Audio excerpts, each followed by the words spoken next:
Oh man, I'm telling. Stop.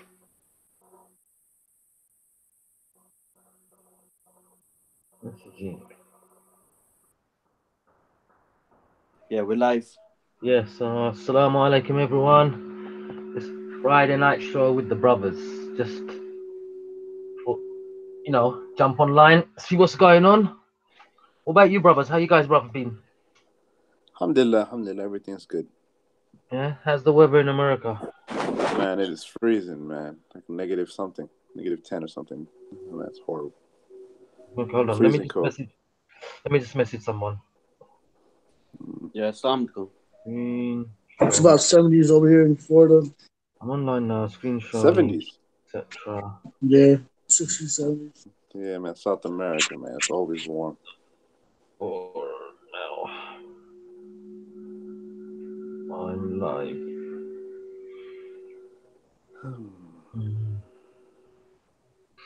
Oh yeah, we was gonna speak to your the brother from Amazon. Do you want to bring him on here? Jaffa. Amazon. No, Jafar. I think he probably just went. Remember, he was going camping with the Muslim camp. okay. Well, that's what we had. Yeah, we had that 5 o'clock appointment. But I mean, I could talk about a little bit of it later if you want, because we're partners. We're doing the same Yeah. thing. But of course, he has a bigger operation than I do because he has more of a bigger team. But we just opened up a new warehouse right here in Tampa Yeah. for fulfillments now too Don't for say too Amazon. much. We don't want evil eye, bro. Do you understand? Like evil eye, our new venture. Yeah, exactly, exactly. That's So yeah. actually, best thing is not to talk. Yeah. I just wanted to introduce you to him because I'll be working more with you. Yeah. And because he has his own things he's doing. Yeah. So he just wanted to get to know you a little bit because he just doesn't want anybody just jumping in. Hmm. Yeah, Yeah. enough said. What it is, Enough said. I don't want evil eye because wallahi, there are people around here because Yeah, I'm there in is, bro. the There UK is. now, innit? Wallahi, akhi, you're not gonna believe this. There are people who don't even know me.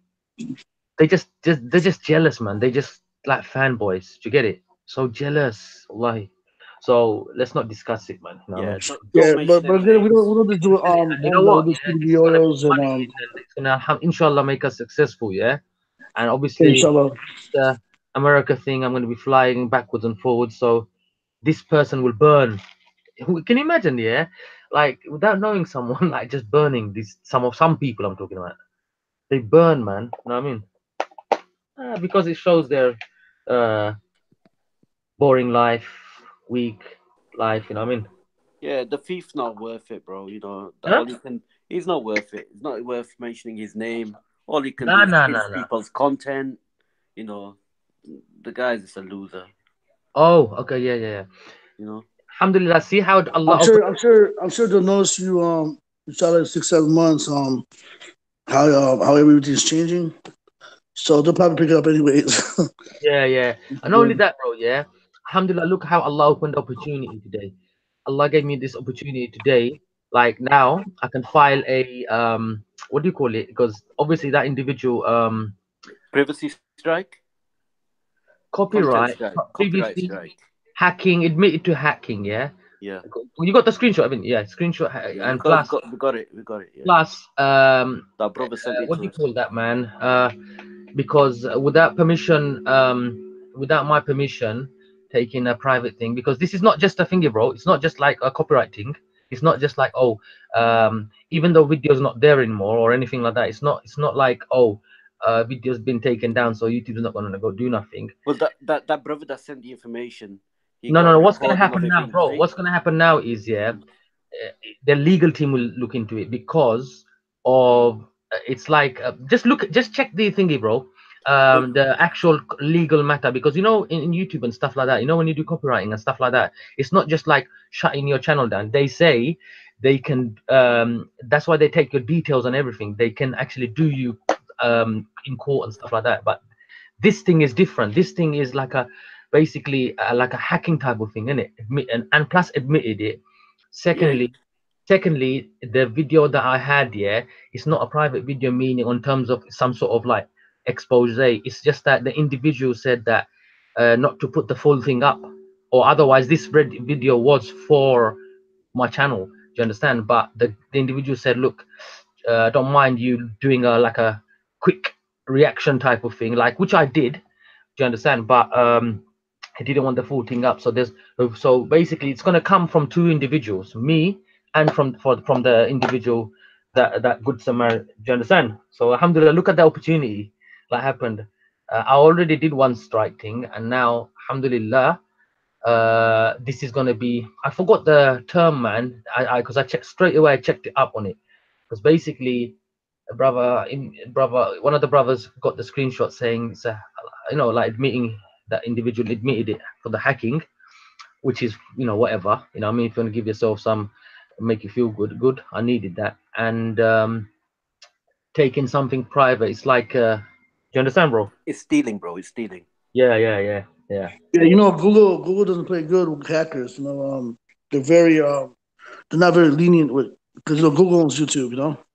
But normally this is something else. This was in an unlisted video. Now, if it was like a public video, and it was just a copyright thing, what happens is they will ban your account and what do you call it? They'll take legal matters as well. 1 minute. They will ban your account and then shut your channel. And this one is nothing to do with that. This is something else. This is a private unlisted video. But it doesn't matter if it's still on YouTube. If the gentleman tried to hack in YouTube itself, that's Google's own ownership. So they'll take legal matters, but they don't play nice with hackers. Yeah. So even though it was a private thing, they'll still take it very because I kept all the evidence that what I mean. Anyway, that's the shutdown job coming up soon. Alhamdulillah. I mean. So what was I gonna say now? The hell, man, what was I gonna say? I'm trying to now. What I'm gonna do?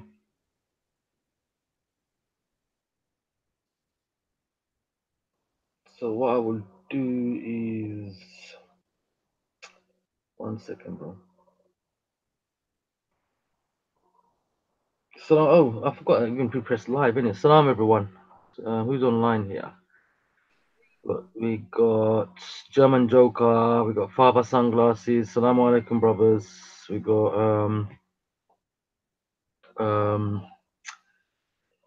what is it, man? We got all the other brothers. Reasonable Faith. Is it like 15 degrees? Reasonable. Who else? IBAN. Okay, now let's see if I can start using this now. 1 minute. Let me end this. Cut. Screen share. I'm going to do screen share, yeah. Because I haven't used this one before, so I thought I might as well try it out. Because the sound is good on this one, don't you think, guys? Yeah, that's good. Yeah, normally, and plus, even if I share the link, say for example, I shared the link with, say, a troll or whatever, and somehow got it, I can at least quickly chuck them out. It's not an issue. So, but obviously, sharing links will be something else anyway. Threatening rain hands. All right, let me see now. So it goes cameraman, screen share, entire screen, yes. Okay, let's see what's happening on the screen. I'm just checking the screen, guys. 1 minute, yeah.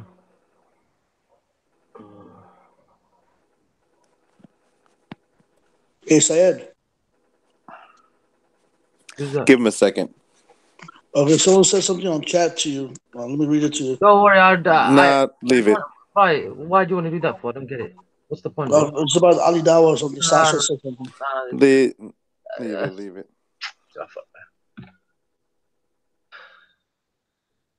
Present. Let me see. My screen is coming up. So now, can you see the screen now, Abdullah? Yes, I can. So basically now, yeah, it says like present to everyone, yeah. What does that mean? Present to everyone. Say it. The thing. Huh? The thing up top is showing. The thing. Damn it. Hold on 1 second. Look at your WhatsApp. Okay, 1 minute, bro. That's the thing, innit, man, with this thing, innit? Yeah. Ah, Need okay. to turn your notifications off. Yeah, that's true. 1 second.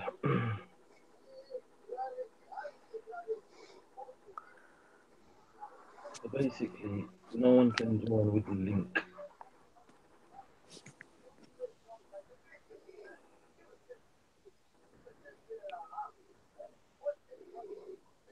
Hey, listen. Let's try and fill this. You want to bring M Stacks on? Hmm? Is he a thingy? Do you know him? Yeah. He's good, man. He's good. Huh? Yeah, he's good. He's good. I'll private message him about it. Okay. How do you know him, bro? Do you know him? Do you know him? Like to share him? Yeah. No. I know him. Yeah, don't worry. Then share him the link. Give him the link. I'll private message it to him. On your head, yeah. Just give him the link. No worries. Yeah. What it is, yeah. I've stopped joining. I've stopped. What do you call it, bro? Sharing the link. So if it doesn't work, let me know. I'll open it up again. No worries. No worries. I'm gonna. I know how to do it. Let me see. Let me know when you've done it. I'm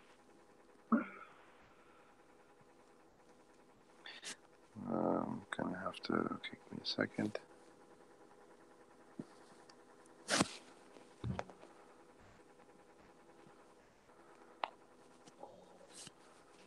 Because it's a new thing, isn't it? That's why I just want to.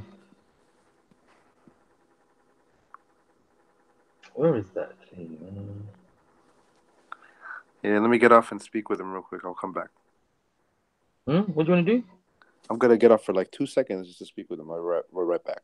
Okay, listen, message me because I've shut off the link, innit? You know, like the link. Would you be able to join back? No, I'll be able to turn it on. Yeah, you can jump back in. I've jumped off and jumped back in again. Did you? Yeah. Okay. Yeah, no worries. All right, brother. Hurry up, yeah. History. Got brother Paul Williams in the house as well. From where? Salam. Oh, okay. Salam. Does he want to join the panel? Ask him. Brother Paul, do you want to join the panel? Oh, he's gonna get bare hate as well. No, I think he's happy just to relax. Sayed, Deep wants to join the panel as well. Deep. Yeah. Yeah, just hold up for a minute, bro.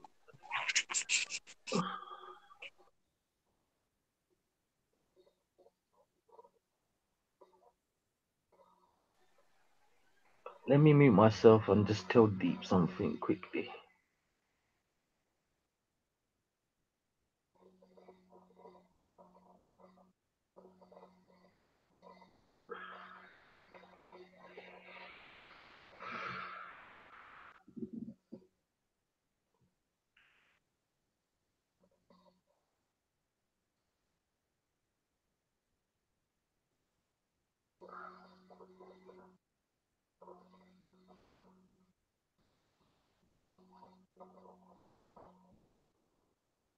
Ah, okay. So I can. That's it. So as soon as I go on this, you can just share it. I get it now.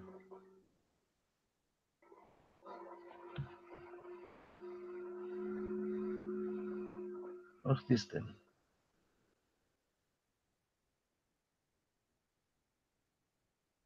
So you shared your screen now. Whatever's on your screen, we'll see. Yeah. I get it now.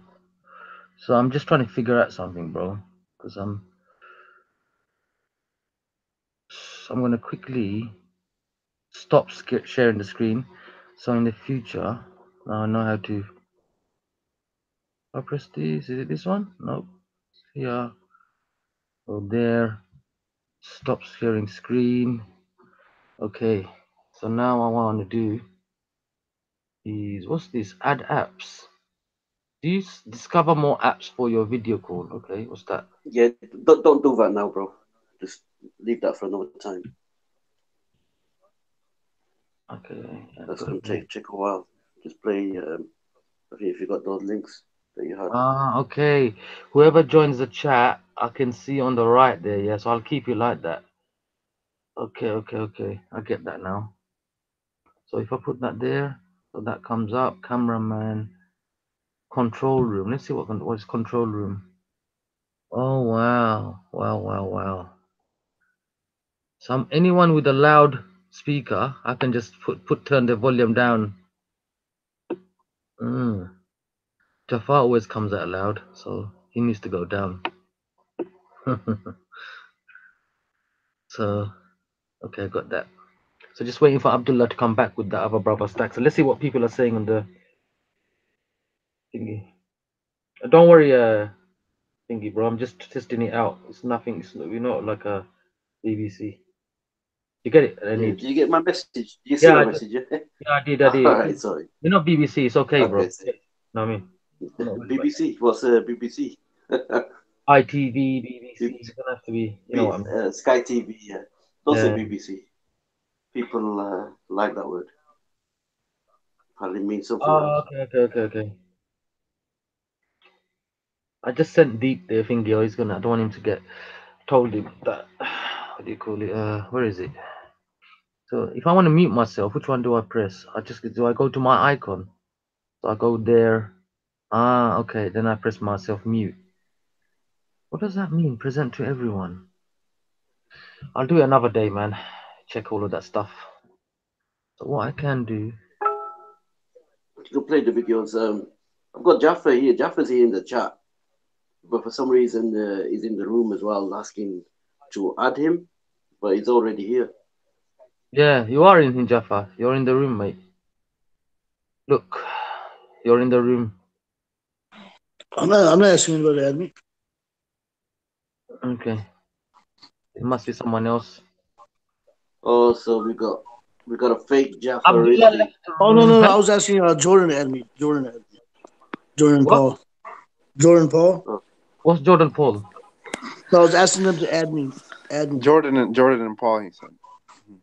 Who is Okay, that? just be careful. Let's do. Brother Jordan and then Paul Williams. Oh, he wants to join. No, he's just sharing his email, bro. Yeah, I'm doing something about reverts over here in US. So Paul, it looks like Paul wants to get in the room. It looks like. Okay, 1 second, brother Paul. I am sending you on WhatsApp. Hold on. I'll tell you what. I'm gonna speak to Stacks because I think Stacks said he wants to ask him about something. So if it is ask who? Paul something. So if he wants, he can ask him in private. I think I'll speak to Stacks. If it's anything, Assalamu alaikum, my yeah. brothers. No worries. tell him that. Yeah. Yeah. I got you. Paul, did you want to come on? Paul, if you can hear us in the chat room, do you want? I sent you the link on WhatsApp, brother Paul. All you have to do is click on the link, and it'll get you. Paul doesn't want to come on. He doesn't want to come on. Oh, he doesn't. Okay. I don't think. Inshallah. Paul, can you just confirm if you want to come on the panel?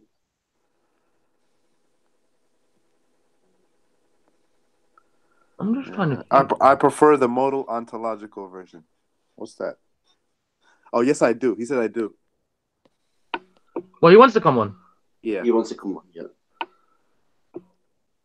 Paul, tell him that I sent him the link, so he can come on. What I'll do, I'm not gonna screen share now just yet, because if I screen share, that flaming, in the corner, that thing shows, isn't it? Yeah, no worries. You get it?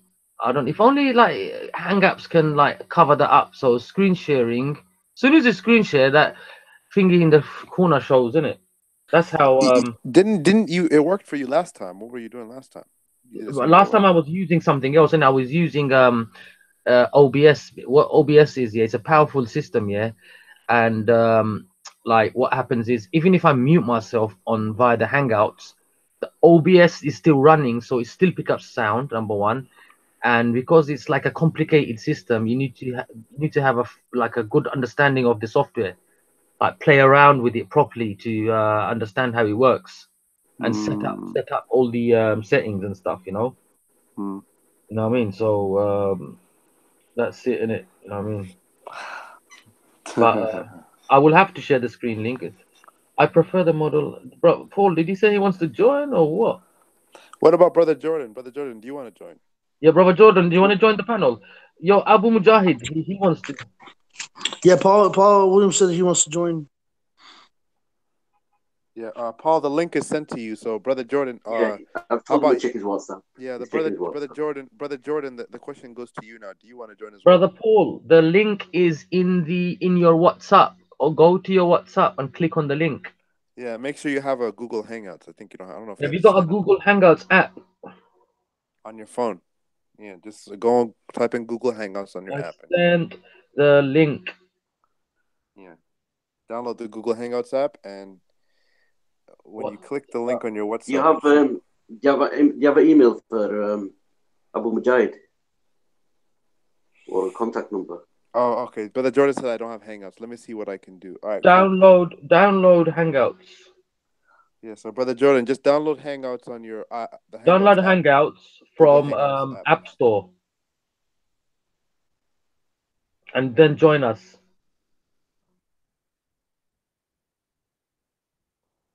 Yes, I I'm think on it. we've got Brother Paul. Paul, you said, yes, I'm on it. If you're on it, where are you then? He's 'Cause on you the have- panel. There's Is somebody Brother on the Paul on panel. the panel? Yeah, Who's that? I think so. That's D. That's D That's Mystery. deep, yeah. No, I sent if the link doesn't work, let me know, Brother Paul, because I might have to activate the let me tell you something. Hold on. MStax has turned off joining a link. So MStax in the link in the group. Why does it say mic off, bro? Abdullah. Give me one sec. Brother, you just said that you wanted to speak to Paul.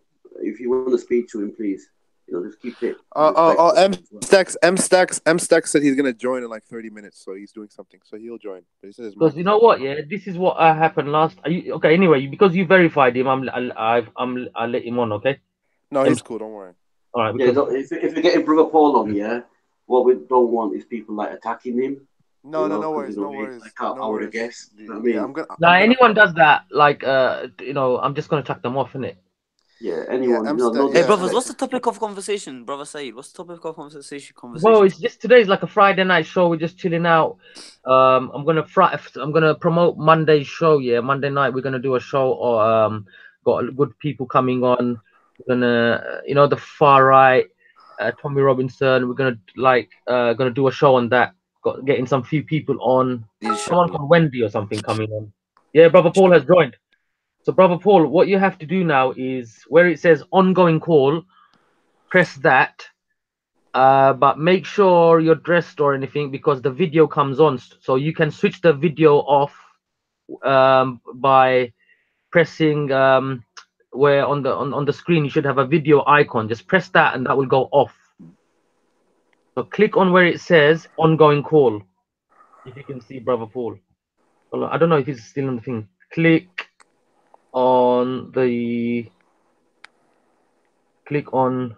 where it says ongoing call. I should have done all this before we go live, but the problem is there's people. As soon as I go live, that's how people know I'm live. Unless you make prior invitations, click on where it says ongoing call. Yeah, he has to make sure he has the Hangouts. He might not even be on the thing. I think you have. Okay, hold on. Be careful. Oh, he's on. All right, cool. So yeah, just click the ongoing call, Paul. Is he on? Yeah, he's on the chat. Yeah, I saw that. Hang on, give him a second to click to. Brother Paul, also make sure you can to mute your camera when you pop up. There you go. Make sure. Your camera's on. Your camera's on. Okay, he knows. It's all right. It's all right. He knows. Good. All right, Brother Paul. Also make sure you can mute your camera when you pop up. There you go. No, you don't have to. Assalamu alaikum, brother. No, that was the echo. That was the echo, Brother Paul. Mute the laptop. 1 minute, Abdullah. Let me tell him. Yeah, that's it. You know how to use Hangouts, brother Paul. Yeah. Assalamu alaikum, brother. No, that was the echo. That was the echo, Brother Paul. Brother Paul, what it is, if you got two devices on, can you switch your sound off? No, that was the echo. That was the echo, Brother Paul. Hey, yo, that echo is mad, you lot. Yeah. Just put your mic on mute for a second. Yeah, let me tell you. Your sound off. Brother Paul, I think you got two devices on. That's why there's a switch one of them off. You have to excuse him. He's an elderly gentleman. I think you got two devices on. Okay. Yeah, mute your mic. All right, so brother Paul, if you're watching the live stream on your laptop or phone, right, make sure you mute the sound on the live stream. When you're on Hangouts, unmute yourself. Do you understand, brother Paul? So for right now, so brother Paul, no, on YouTube, just switch the YouTube sound off, like low, and leave on the Hangouts one on. Yeah, leave the Hangouts one on. So on the YouTube channel, let's see if is that all right? No, yes, now it's all right. Switch the YouTube sound. No. Done. Now it's good. Now it's good. Yeah. So I'm with you now. Okay. You got it now, yeah? Yeah. Excellent. There you go. Perfect. I'm new to this. Yeah, we all are, even me. Like even me. Hold on a second. Someone else messaged me saying they want to join the panel. Let's see who's that. I don't know who that is. Abdullah, just watch your mic as well, bro. Assalamu alaikum, brother Paul. Salam, brother. My name is Jaffer. I'm from Chicago/Tampa. I was in Chicago a few months ago. A lovely place. Yeah. I just flew down from Chicago in September. I'm staying here for the winters. Right. So, you like Chicago? Where'd you go in Chicago? Highland Park. Just up the Lake Michigan a bit. Oh, okay, nice. In the wealthy Jewish area. Yeah. Did you happen to eat out on Divan when you were there? Not this time. I did last year. Let me know next time you're out there in Chicago. Or, I'll be there in February, inshallah. Okay, I might be there in February as well, but if not, he was very upset that I didn't meet up with him, so I'm going to have a meet up with Sam Shimon, see what happens. Okay. Sam Shimon? Yeah. He lives in Chicago, yeah. Why? What's happening with him? I have no idea, but he's keen to meet up with me, so I'll go in a padded cell with him, perhaps, and some body armor. No problem. Maybe I might be there too. I usually get there by like March, but if you're coming in February, maybe I might fly down early. When it's Assalamu alaikum, guys. Take you out to eat and stuff. Alaikum salam, man. Who's that? Mr. Stacks. Assalamu alaikum, brother M Stacks, my guy. What's up, everyone? Has everyone's Friday been good? MashaAllah, good one. Long. There's one thing that I love about Friday. Yeah, beautiful. That's just being surrounded in duhur prayer by just believers in the masjid is so beautiful, and when you're actually surrounded by loads of believers, your iman actually goes up. So alhamdulillah, the Friday is a blessed day. You get me? Yeah. Abu Syed, have you got Abu's details? Yeah, I have. Abu Mujahid, I've sent you. I'm messaging you on Hangouts now. Yeah, so we got 1, 2, 3, 4, but you're not replying. That's why I don't want to disclose your real name. So can I start off basically, brother Paul? I want to ask you something. The Sam Shamoon, do you think he wants to debate with you or something? I don't know, to be honest. I mean, he and I have a kind of love-hate relationship. I mean, he's shared some personal stuff which I won't mention, and he respects me as someone he can trust. In other ways, we're enemies. So my attitude is, and it's usually misunderstood, is we can make friends with our enemies. Sometimes our enemies may become our real friends, rather than hating them. Do you think he I don't want to say anything, but do you think he might be interested in the Dean basically, or is it something else? Maybe it's just I don't think at this stage, no. But is it just friendly? It's just friendly to keep doors open, to show him not all Muslims hate his guts. That's kind of and I've done that with other people. It's usually misunderstood by some people. I'm not with them. It's if you think when the Prophet, peace be upon him, that I can tell you hadith where he did that too. I mean, the hadith. No, absolutely. Yeah. There's some hikmah in that also, that we have some mercy on those who exactly don't like us, so that way Allah might show them the light, basically. So and I've been shown mercy too, so I got to reciprocate. So yeah. I mean, I may not meet up with him. He may not meet, but he was a bit. peeved when I didn't meet up with him last time I was there early in the year. Can I just ask, M-Stacks, can you hear us? Can you try talking, please? Yeah, I can hear you, yeah. Yeah, that's fine, bro. Okay. If you can just make sure when we're not talking as well, yeah? Just mute your mics. So what we Just want mute to your do, mic, M-Stacks. yeah. So basically, what I want to do is, when we get into a discussion or a certain topic or anything like that, what we want to do is let the person speak, and obviously I'll give them like say a minute and a like say if it's like if you require 2 minutes, just tell me look, I require 2 minutes for this one, and then time yourself. I'll time it as well, and then I'll say then the next person will come in. Yeah, just want to keep it thingy. I don't want like shouting over and all that. Just keep it nice and smooth in it, because this is like like I said, yeah, this is like I'm trying to get into the flow of things, you know, like doing regular shows, picking topics. At the moment, I'm just coming on randomly and trying to work out all the bugs and you know, just get the hang of this, how to work, get everything. Sometimes, you know, we get troll attacks. So alhamdulillah, if I use this via this way, at least I can, if the trolls jump on, I can quickly, immediately now. Yeah. And Assalamu alaikum. Walaikum salam, brother. It's lovely to be with all of you guys today. Inshallah, we're gonna have a productive conversation with Paul, and I just want to say assalamu alaikum to the panel, and okay, you guys can carry on. Yeah. I was just saying, bro, to everyone, like when someone speaks, we're just gonna, when they're not speaking, just mute yourselves, and then just if you're talking, like give you 2 minutes, and then the next person comes in. So we don't have to speak over each other and start screaming and having a shouting match, and then brothers getting upset with other brothers because they had less time, and you know how it gets sometimes, you know, on these shows. So we just need to like play it cool, you know. So yeah, brothers, if you can, Man, you whatever feel the like the guy topic today, yeah? is. Sorry, what was Remember you told me in that? the car the other day that yo, some days I feel like the guy, some days I don't really. The mute. Hold on, what was that, man? I didn't hear that. Yeah, whatever the topic is, just please, if you could not deviate from the topic. I haven't even set a topic yet. I was thinking like, okay, let me screen share for now. 1 minute, guys. Where is? I'll tell you what. If one more person joins the panel, nobody can jump on and troll. So. Really? Yeah, there's 9 of us. Okay. What I'm gonna do then, yeah, I'm gonna get my other account to join. Hold on. Yep. Unless I can see anyone that I know.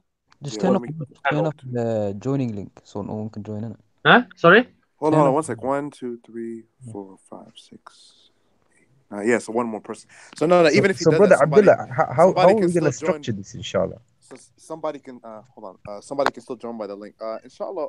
So if I close the link, if I close the link here now, will any trolls be able to jump on even if they see the link? They can't join in. No. I don't think so. No, if it's 10, right? You got headphones.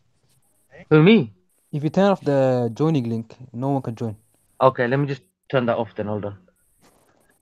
1 second, bro. Even if they see the link, they can. Are you sure, M-Stacks? Nah, they can't. Once you turn that off, you just say it's also called link is invalid.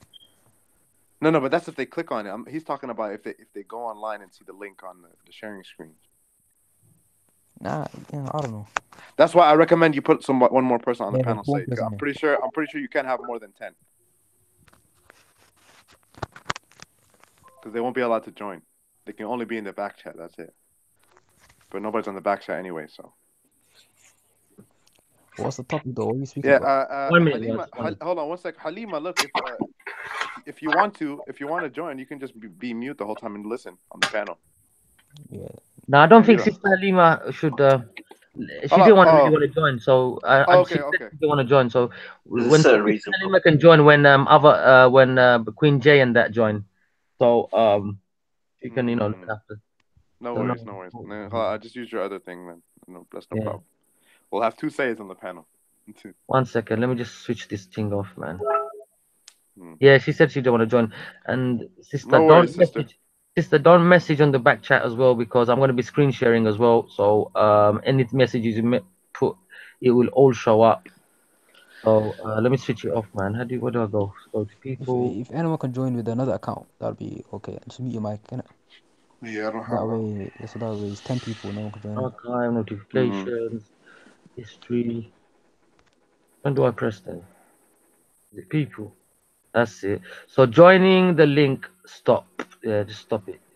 All right. Nobody else can join now. Now even if I screen share, inshallah, what will happen is let me screen share. So while you're doing that, Syed, if I can Yeah, ask guys, Paul, pick a topic, man. Guys, pick a topic. Let's. We got. instead of before you pick a topic, I'm just gonna ask Paul one more question. Hey, brother Paul, what did you think of the debate with David Wood? How do you think it went? I must confess, I've not heard it because I have a slight problem. I detest David Wood, and the idea of me sitting on my own accord in my own home watching him would just make me vomit. So I'm not sure how to get around that. But I've heard lots of reviews of it, and I mean, like everyone else, I think David Wood probably lost, but there were issues to do with the adab, shall we say, of certain people in the debate as well, which may have had an effect on the outcome. But I'm not. Oh yeah, me personally, people were upset with how Muhammad Hijab was criticizing him. But if they only know David Wood, then they know he didn't even give him a little bit of what he deserved. Like the guy is clearly he makes mockery out of things. So I think he deserved it, and I think I think you're right. He may have deserved it, but nevertheless, it might not have been very wise for new people who've seen the debate. Who might not be aware of that historical, personal context. But I mean, David Wood, tried to kill his father with a hammer. He's a self-confessed sociopath. He spent a long time in prison. He thinks Jesus just cured him, and I don't believe that. I think there's still a lot of that psychological disorder there, which makes him impervious to how other people who don't share his views actually respond to him, and people feel that he is very spiteful and sarcastic and hurtful in what he says about other people's faith, and that's not a Christian thing to do. It's not actually what the New Testament says you should do either. I don't think he's aware of it. I think it's a psychological problem he's got. Mujahid, your video showing. So anyway, brother Paul, so is he what you would say? I mean, because he used that argument in the debate. He said, actually, I am I am a psychopath, and I did try to kill my dad. So he used that as a point of refutation to Muhammad Hijab. So how can that what was he trying to refute? He was basically trying to refute Muhammad Hijab, saying that this man claims. I can't remember exactly, but it was about this man claims acts and makes fun of the Prophet Muhammad and all this stuff. And basically, Muhammad Hijab was criticizing him for why does he dress up like cross-dress? Why does he do that? And then he used it as a refutation. You can't blame me because I'm basically I'm a psychopath and I tried to kill my dad. And I was okay. I mean, if that's what Muhammad Hijab did about the cross, I think that's fairly schoolboy polemics anyway. If we're trying to elevate the discourse to something more than that, to bring up that issue is perhaps not great, I think. Yeah, that's what I wondered. Why would David Wood bring up his own supposed illness or he's been sarcastic. I mean, he's playing his own mind games, but that's not a proper debate. If you're doing that sort of thing, then you've already ascended into some kind of swamp, Yeah, another point. Abdullah, 1 minute, bro. Can I just say, sister lady in the veil, if you want to join the panel, all you have to do is email me and hold on a second. Email me on this. Go on, you guys speak. Yeah, sister and lady in veil. Yeah, you can just email me on this and I'll send you the link. And I'm going to confirm first. I'm going to just call you on Hangouts just to see that is you, because I do know your voice. Because before what happened was other people, I said I'm going to email them the link and they pretended to be them and emailed me and then I sent the wrong link to the sent the link to them. So I'm just going to send you my email, my Hangouts email. If you just email me and I'll give you instructions in the email. All right, you guys carry on. So basically, brother Paul, I know you still have to watch the debate to get the full context, but some of the arguments that David Wood was bringing, and which I find very disingenuous, he brought a hadith about the Prophet and his companions and took them out of context, and they were all of them were not true. basically, and he lied about many things. Like he brought in some hadith about blood and the companions drinking blood, but even though they did it, one of them did it by accident, right, and the other one did it because he thought it was okay, and both of them were refuted by the Prophet, and very, very harshly, and they never did it again, and they always told people to never do it. So he basically used that as, oh, they did it, but it's like, no, they were refuted on that, and the Prophet told them not to do that. And then he brought other things like from the companions out of context, right? And then some of them may not even be. I didn't check them all, so some of them might not even be true. And I know he brings fake ahadith, fabricated ahadith, like many of the missionaries do. And why do you think this is? Why do they always go to, especially Lizzie and them, going to all these Asma bint Marwan hadiths, which are all fabricated? The reason they do, I mean, you've got to know this.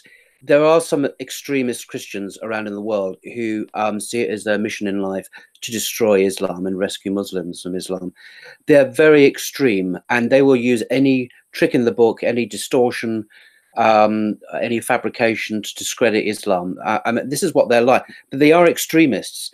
I say they're extremists because if you look at the great bulk of Christians, I mean, real Christian folk who go to church, ministers, priests, even the former Archbishop of Canterbury, who I, debated with at Cambridge, these people are genuine, sincere people who will, if corrected, take it on board, and they will say, "Yep, you're right, that's fine." We're dealing here with a marginal, peripheral group of zealots or bigots, and we're expecting them to be reasonable.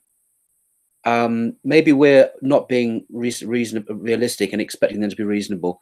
There are many Christians out there who are reasonable, who will listen, but we're focusing on the vociferous, loud-mouthed minority who, whether it be for mental problems, whether it be for some other issues in their life, feel the need to attack and defame. And they're actually breaking the commandments of their own religion when it says, when the 10 Commandments says, do not bear false testimony against your neighbor.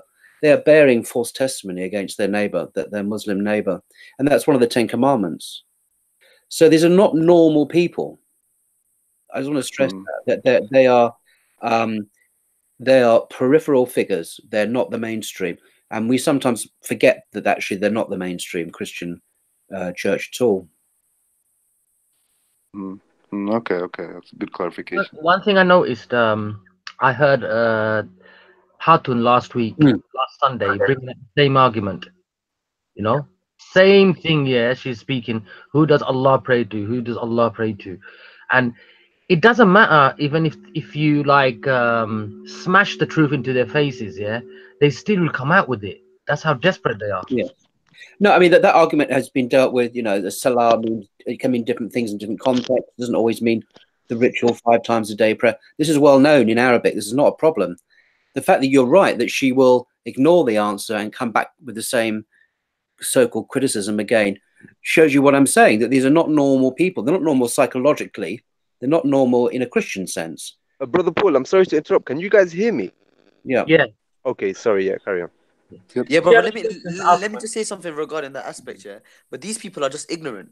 They've been refuted by all of the main prominent Dawah brothers in the park, but they still come back for more. They're ignorant. No, they will say that there's one God. Sorry, Deep. Let's not talk over each other, please. All right, okay, sorry. Yeah. Deep, you say after Deep, let Brother Paul answer, then Brother Mujahid can come in. Go on, Brother Paul. I don't mean to be pedantic. Maybe you mean what I mean as well, but they're not ignorant and simply not having knowledge. These people are so twisted in the mentality and in their souls that you might even call some of them evil. And we get upset when they're not reasonable, when we explain the facts to them. But we're not going to get reasonable responses from people who are not normal people. And because they're so outspokenly critical, we feel a need to give them information, do dawah to them, and we expect them to reciprocate. Yeah, now they know, so they'll move on and learn something. But these people are not like that. They're not just ignorant. They are, personally, I think they're evil in that they have no goodness to their fellow human beings to understand their faith and to try and build knowledge and understanding and community amongst human beings. They're people who hate. And these people don't come from the garden, they come from the fire. Do you know what I mean? And can we really have a rational discussion? I think it's not for them that we have debates, but we have for the people who are filmed, people who watch the film of our discussions with them, because they can learn. And there's a good thing about these people. I mean, it's not original point with me. Nazam said this. These people can do us good because they help us to know our faith better. They help to sharpen our ideas about life and about the hadith and so on. They help us to know our faith better and to be better equipped to explain our faith, rather than being lazy and everyone's okay. And you know that they help us to be sharper and more knowledgeable ourselves, because they test us.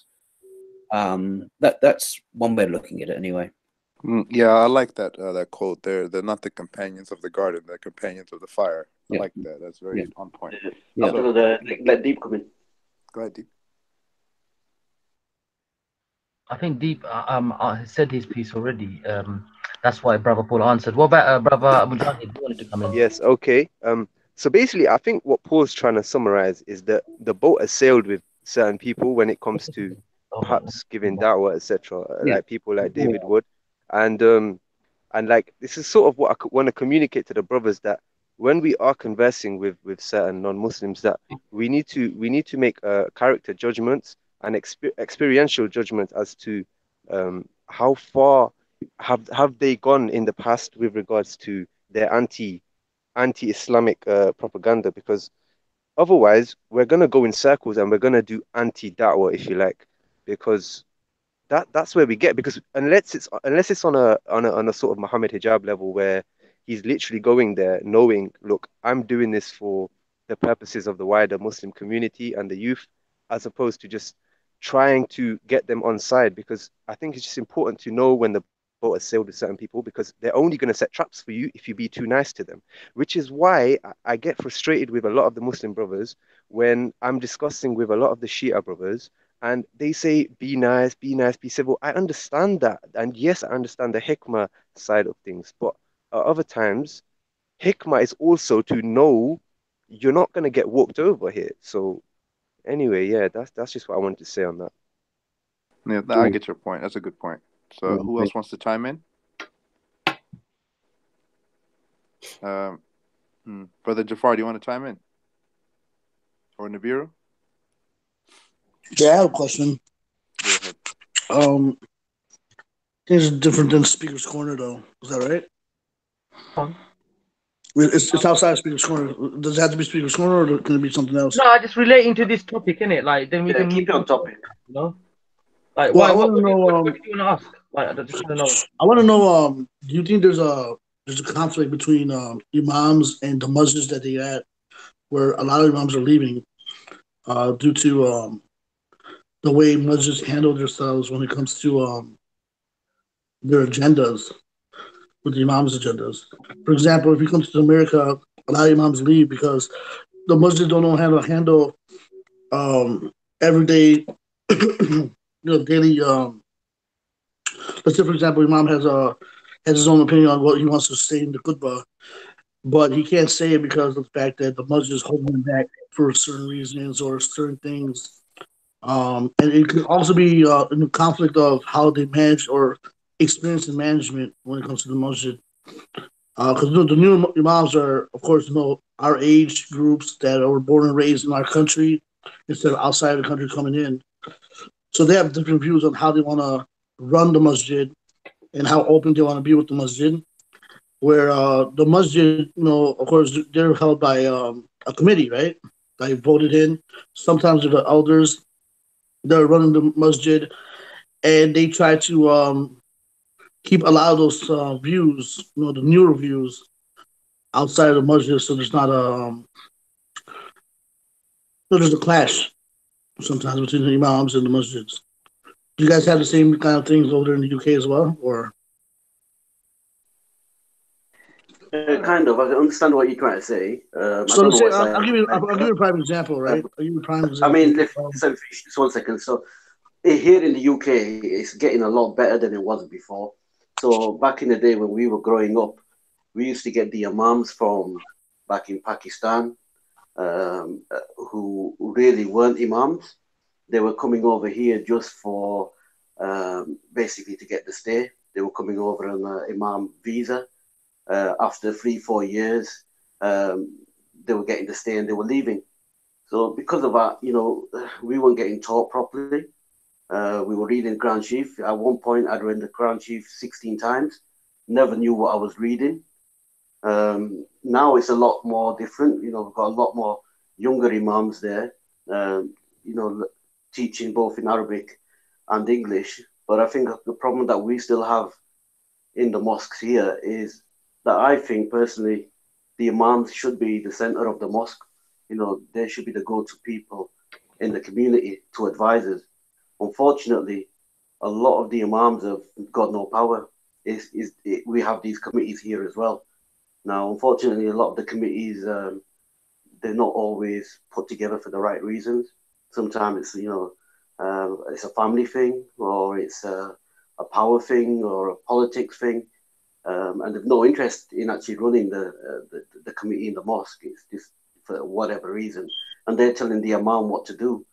Exactly. I think that's a bit of a problem. It's getting a lot better here in the UK, but it could be a lot more better. I think if we gave more power to the imams, our youth would be a lot better. Because even now, a lot of the non-Muslims think we talk about, you know, jihad in the mosques and things like that. We don't. You know, the imam is afraid to mention that word, yeah, because he thinks that the doors are going to get kicked in or something like that. But we need to speak to the youth about these kind of things. So if they're not getting, where they're going to get it from? They're going to get it from some extreme person on some corner or whatever. So I think this is a big issue. It's something that we. Well, it's not only that, but a lot. I'm not sure if you guys know, a lot of Muslims are going through anxiety and depression now more than anything, and they're scared to open up because the elders and people don't understand. Because back in their days, you know, they didn't want to show it. You know, it was wrong to show that you had anxiety issues and stuff like that. And you know, they want to come out in the open and talk about it, but down, you know, in the Chicago and stuff like that, there's much more younger imams that are talking to people, you know, opening up groups. But again, you know, it's just like you're saying, like the elders who are running the masjids keep a leash on what you can and what you can't do, and then you have to go outside of the masjid just to do something about it. Assalamu alaikum. Hello. Wa alaikum assalam, sister. If you want to chime in on what we're speaking of about, basically. Yeah. Has anybody else got anything to say about this subject? Yeah, I would like to. I mean, touching on the imams, the problem that we have right now are quite a few of them. Number one is that imams. Someone mute their mic. Hold on, can Stacks mute your mic? Yeah, go on, Stacks, your mic, Akhi. I'll mute you.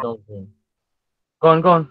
Yeah, we've got quite a few issues. The number one is that I think there's a culture in the imams and the young people, especially as a lot of the imams are coming from overseas. A lot of them are coming from Egypt, and all they have really is that the fact that they have memorized the Quran, and they don't have extensive ilm in terms of also fiqh al-waqi'. And fiqh al-waqi' is the fiqh of what's happening in today's society. So the imams need to know what's happening to the young people and their issues and their problems. So there's a culture clash. There's also a massive a burden on the imams at the moment, where people come into them with lots and lots of problems, and they're just unable to deal with all of the problems. One, they're not qualified, and two, they're only one person. So we need to have more qualified imams. We need to have imams that are younger and understand the issues of the young people, and also more funding to train and have counselling. They know how to speak to people with mental health issues. They know how to speak to young people who are involved in crime and drugs. Because at the moment, when a person comes to the imam, they're going to go to him and talk to him about marital problems. They're going to talk to him about their wayward kids. They're talking to them about drug issues, and it's just too much for the imams, and they are failing us and the kids. But in reality, it's not their fault, because they don't have the resources to be able to deal with such an extensive Islamic Muslim problem. Can I say something? I totally agree with that. Jafar, brother Paul, go ahead. Yeah, good, Paul. Yeah, thanks. Just a quick. The week before last, I went up to see Tim Winter, who's also known as Sheikh Abdul Hakim Murad. He's an English Sunni Muslim scholar at Cambridge University. And I went to see him about some, because I know him, but he's also the dean of the Cambridge Muslim College.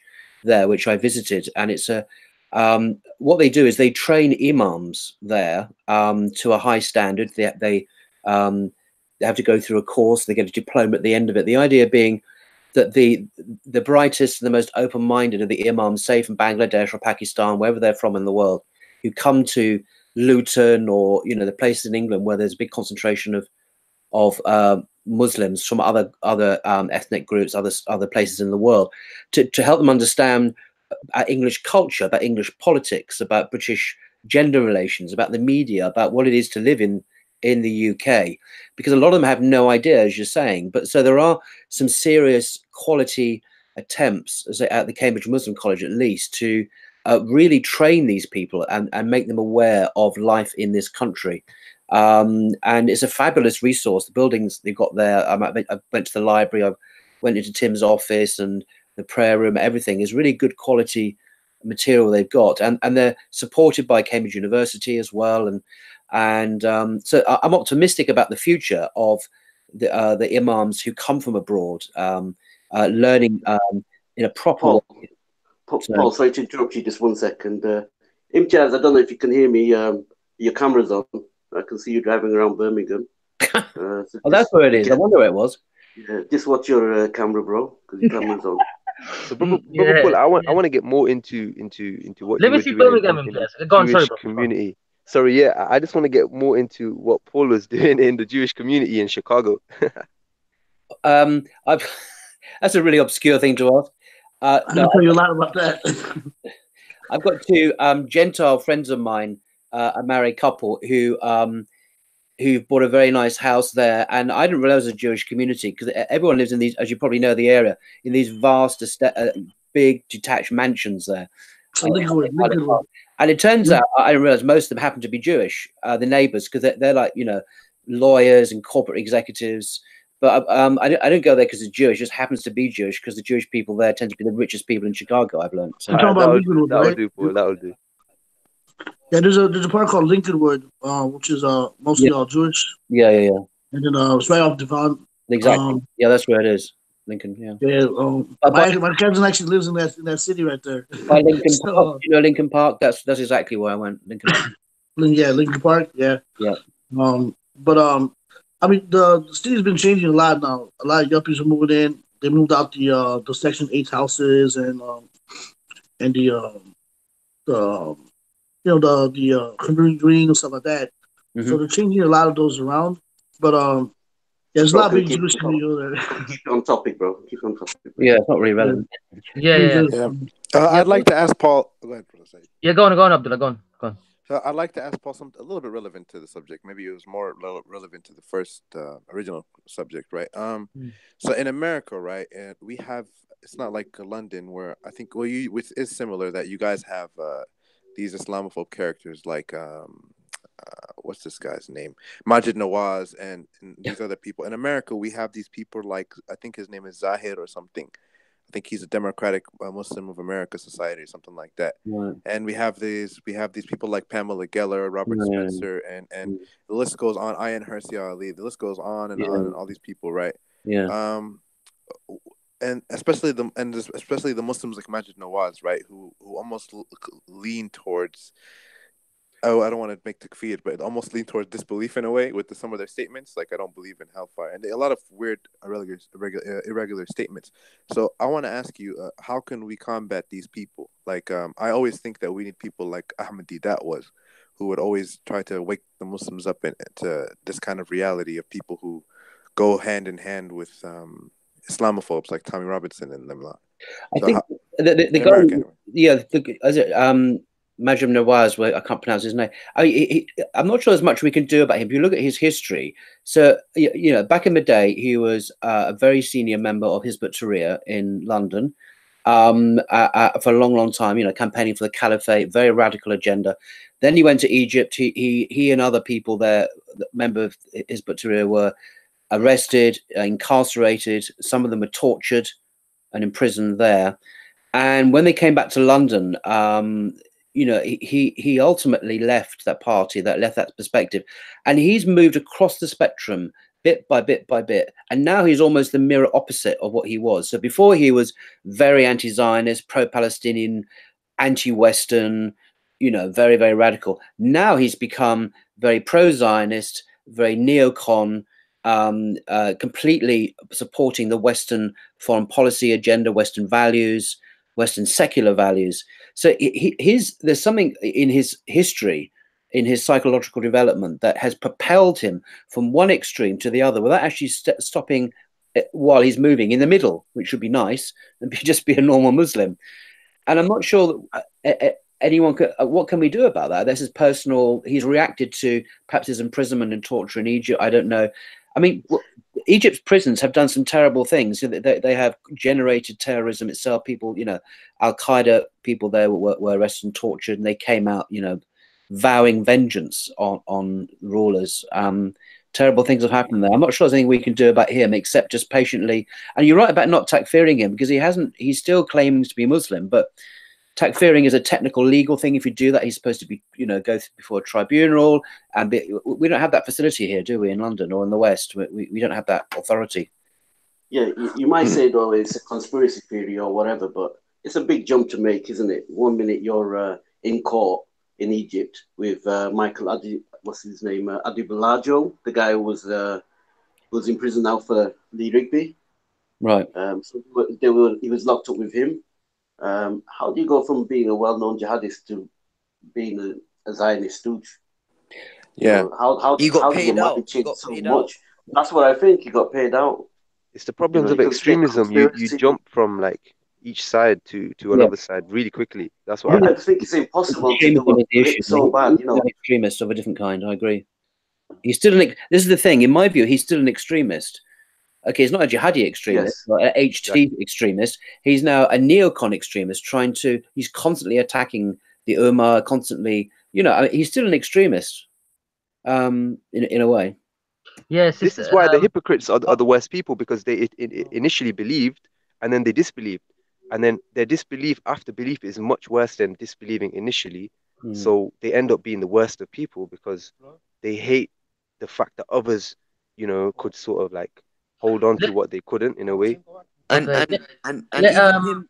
Deep, let 1 second. You can come in after Lady in Stacks. Do you want to come in, sister? Lady in Stacks. I mean, Lady in the Veil. Lady in the. Yeah. Then Brother Stacks can come in. Then Deep. Yeah, go on. Yeah, I kind of agree with Brother Gary. I think sometimes when people are tortured and they're faced with horrific situations, often more than not, they actually come out of the religion. Or the fear is so overwhelming, and to get away from it, they actually go to the far extreme. We find that happen a lot in Morocco, where people are imprisoned and tortured for practicing or for being maybe supporting terrorism. They then come and go to the complete opposite and just renounce Islam, and it's almost like they want to prove that they're no longer that, and then they almost become sometimes the enemies of Islam. So I think he's absolutely right. That's always been my opinion on this person, is that he just went completely to the opposite out of fear of being put back where he was in that dungeon. I think you're right, sis. I think you're right. What about Brother Stacks? Do you want to come in? Yeah, can you hear me? Yeah, I can hear you, bro. You can. Yeah, just imagine a while. I think he had some emotional trauma through his life. That's the main reason I think why he changed from one extreme to another. And I also agree with Abdullah where he says, we need someone to balance the streams out. We've got all of these extremists attacking Islam every day, like Tommy Robinson and so forth. We need someone like Ahmed Didat, or a person that has his character and his zealous and his ambition to propagate Islam. That's what I would say. Yeah. Deep? Well, Deep, go on if you want to come in. Yeah, just relating to this brother that we're speaking about. You know, when he claims himself to be a secular, often when he speaks, he can actually take himself out the fold of Islam by going against the Sharia and basically diluting the religion of Allah subhanahu wa ta'ala. You understand? And this was basically going off of Brother Abu Mujahid's point. Like, as Muslims, it's like we try and please other people. And obviously this what's his name? Nawaz. Majid Nawaz. Majid Nawaz, yeah, him. From what I've heard him speak, or from what little that I've hear him speak, it's like he's just trying to please the kuffar. You understand what I mean? what it And is, when he's getting paid. You need obviously to I understand. don't mean that in a derogatory way. No, I know I'm that he's speaking getting about, paid. Remember, the yes, money. of course, but obviously you were like, I've obviously heard him, astaghfirullah, I've obviously heard him quite many of times speaking against the Sharia law. Do you understand what I mean? And a lot of Muslims that claim that they're secular will often speak against things in the religion of Allah subhanahu wa ta'ala. Do you understand? And these things do take people out of the fold of Islam, I whether know, but one thing you need they to do not. understand, deep, Yeah, yeah. go on. You know, a lot of people who talk like that, yeah, they don't even know their own deen. Do you understand? They don't know the Sharia, and they talk about the Sharia like they know it, and they need to learn their own deen first before they start. No, I agree. I agree with you on that aspect. But the way Yeah. that these people that claim that they're secular, they basically it obviously I don't mean when I'm saying the word kuffar, I don't mean it in a loose term. You know what I mean? Yeah. When the kuffar are hearing Muslims speak out against the Sharia, then they're saying, oh, there are some Muslims that don't agree with the I Sharia. think Imtiaz has his cameras on again. Yeah, it's okay. Leave it. Don't worry. No. All Muslims. To be honest, Imtiaz's camera is better than his picture, so let him just leave it on. Yeah, I agree. Can I just More pictures, please. I don't know what Imtiaz is filming, but he keeps filming some Don't worry. headdress or Let him something. do I don't know whatever what he- he's filming. Anyway, go on. So go ahead, sister. I just thought I'd like to add, we have to remember this man, his age. I think a lot of young people, they come into the deen with Hamas, and we know that young people, consequences are not important when you're young, and if you believe in something, hence why a lot of people, when they do try to join them when they're really young. So, you know, when he was a member of SYEDsSHAHID, he was very, very young. And now, fast forward 15, 20 years, he's older now. And obviously the dunya creeps in and wanting to attain wealth and fame are also important. They become more important than your zeal for your religion. So I think that also plays a role into the jump and change in his beliefs and his hatred and sort of animosity towards mainstream Islam. Absolutely, I agree with that. Also, what to comment on what Deep says, that's basically what the sister said, is that I feel personally that when a person who's on one extreme and doesn't understand why he's on that extreme, I think you have a point in that the person, you know, he begins to judge the Sharia and the Deen in a certain way, and he compares it with the extremists. So I think that's the reason why he kind of he's mistaken upon the Deen himself. He's always been mistaken, and he went from one extreme to the next. Why? Because he thought this represents this. So that's why he'll always say the Sharia is this, the Sharia is that. He doesn't realize he's speaking about his very own Deen, his fundamentals. So, but anyway, my question, really, I asked that question earlier because Brother Paul, I noticed in London, we have a lot more speakers like you, Mansour, everybody in the park, and especially the speakers in the courts. You know, we have some people speaking up for us and the Dawah and everything. You don't really have this in America. I mean, it's almost taboo to speak about religion in America, right? And I think Jafar knows what I'm talking about. It's almost taboo. So that's our problem in America. So I mean, I hope one day we can create more Dawah stalls or something like that. Or some kind of group like Speaker's Corner, Free Speech Corner, so that people could be awake, because we don't really have many speakers, if not any, in America. And if we do have them, they're mostly watered down liberal versions, and where they're on camera, basically, in better words, just kissing the behind of the person in the media. You get what I'm saying? They're not actually they're not like Ahmed Didat style. They're just like anything the person says about Islam, they're like, yes, we're moderate. We're not trying to hurt anybody, and they don't actually give knowledgeable facts. You get what I'm saying? Can I respond to that? I'm not sure I completely agree. We have a new generation of, you see, Ahmed Didat was great for his time, I think. When was that, the 1980s, perhaps? Yes. Maybe early 90s. If I go back and look at what because obviously I wasn't a Muslim then, but if I go back and look what he said, some of it is really cringeworthy, because by today's standards, because it's very kind of militant and almost like a circus. It's performative. It's does, you know, and some of it's good, some of it's perhaps very dated. But now we do have in America some superb people. I mean, to mention some names: Professor Jonathan A.C. Brown at Georgetown University, who's a young scholar who's a Muslim. I'm sure you know who he is. I mean, he's writing some amazing stuff. His book, Misquoting Muhammad, is a classic of its kind. He's just finishing a book on slavery and Islam, which addresses all these issues that, you know, constantly used against Islam. He's written a superb introductory book on hadith. He's constantly giving lectures. His stuff's on YouTube. He's very accessible on Facebook as well. You can easily become a friend on Facebook. And he's not unique. I mean, he's very clever and he's really good at communicating as well. So I think there are people in the States who, I mean, obviously one can mention other people like Hamza Yusuf in California, and people. Hamza Yusuf is debatable. Well, I know, yeah. Well, you know, we can't always have exactly what we want, but I think he has been very good, and you know, there are some really good people in the States as well. I just wanted to say that, but yeah, I do. You have an issue. I agree with this great need to conform and not be controversial publicly and water down what you say, particularly on things like homosexuality, where, you know, the MSAs in the States seem to all be very liberal now. In the Muslim Student Association, supporting gay marriage. If I can, 1 second, Jafar. If I can post a quick comment to that, Paul. What I actually meant was kind of like somebody. I think you get what I'm saying. Kind of somebody who turns the tables over. Kind of like you guys in the park, where somebody comes at you with "you Muslims are this," and then instead in the media, what will happen is, and preferably in the media, right? Instead of what will happen is in the media, the person will be like, "We're not like that. No," but in the corner, you guys will be like, actually, this is what the Quran says, and you got it wrong. You get what I'm saying? Turning the tables over. Yeah. That's what we need, I think, in America as well, as somebody in media or somebody in politics doing that. I think my opinion is that I mean, we do have great we have Mufti Kamani, we have Siraj Wahaj, Hamza Yusuf, as you said. We have the ISNA convention and the Incan convention that we have every year.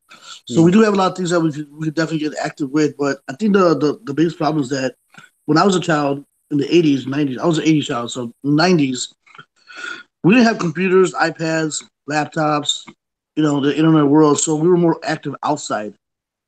So we would do dawah outside. We would go to MYO, like youth organizations. We would be more active in the masjids.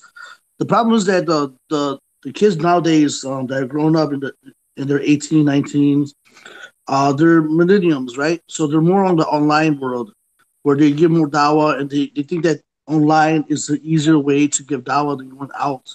And what's special about Speaker's Corner is that there's one place where people actually go there to give dawah. Right, so we don't have a place like that here in the United States, but we did have the opportunities when we were younger, like going to train stations, you know, going downtown Chicago or, you know, New York and giving dawah, or going to the malls and, you know, standing outside, or Christmas time. Well, you can still do that. Well, you can still do that now. We still do that in London now. Just a mile from here, up the road in Kilburn, that there's the dawah table in Kilburn, and they get half a dozen or a dozen shahadas every Saturday. Yeah, exactly. But what I'm saying, the youth, right? The youth themselves, they're not as much active. Like, you know, they're much more lazier when it comes to going outside and being active, right? Because they say, hey, you know what? I can just post it on Facebook, a dawah, or I could share a fundraising, flyer, and do my part, you know, or like, yeah, no problem, you know, yeah, you know what? Let's do an online halakha, right?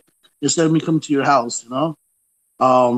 So it's much more of an online type of interaction than more of a social interaction when it comes to dawah nowadays.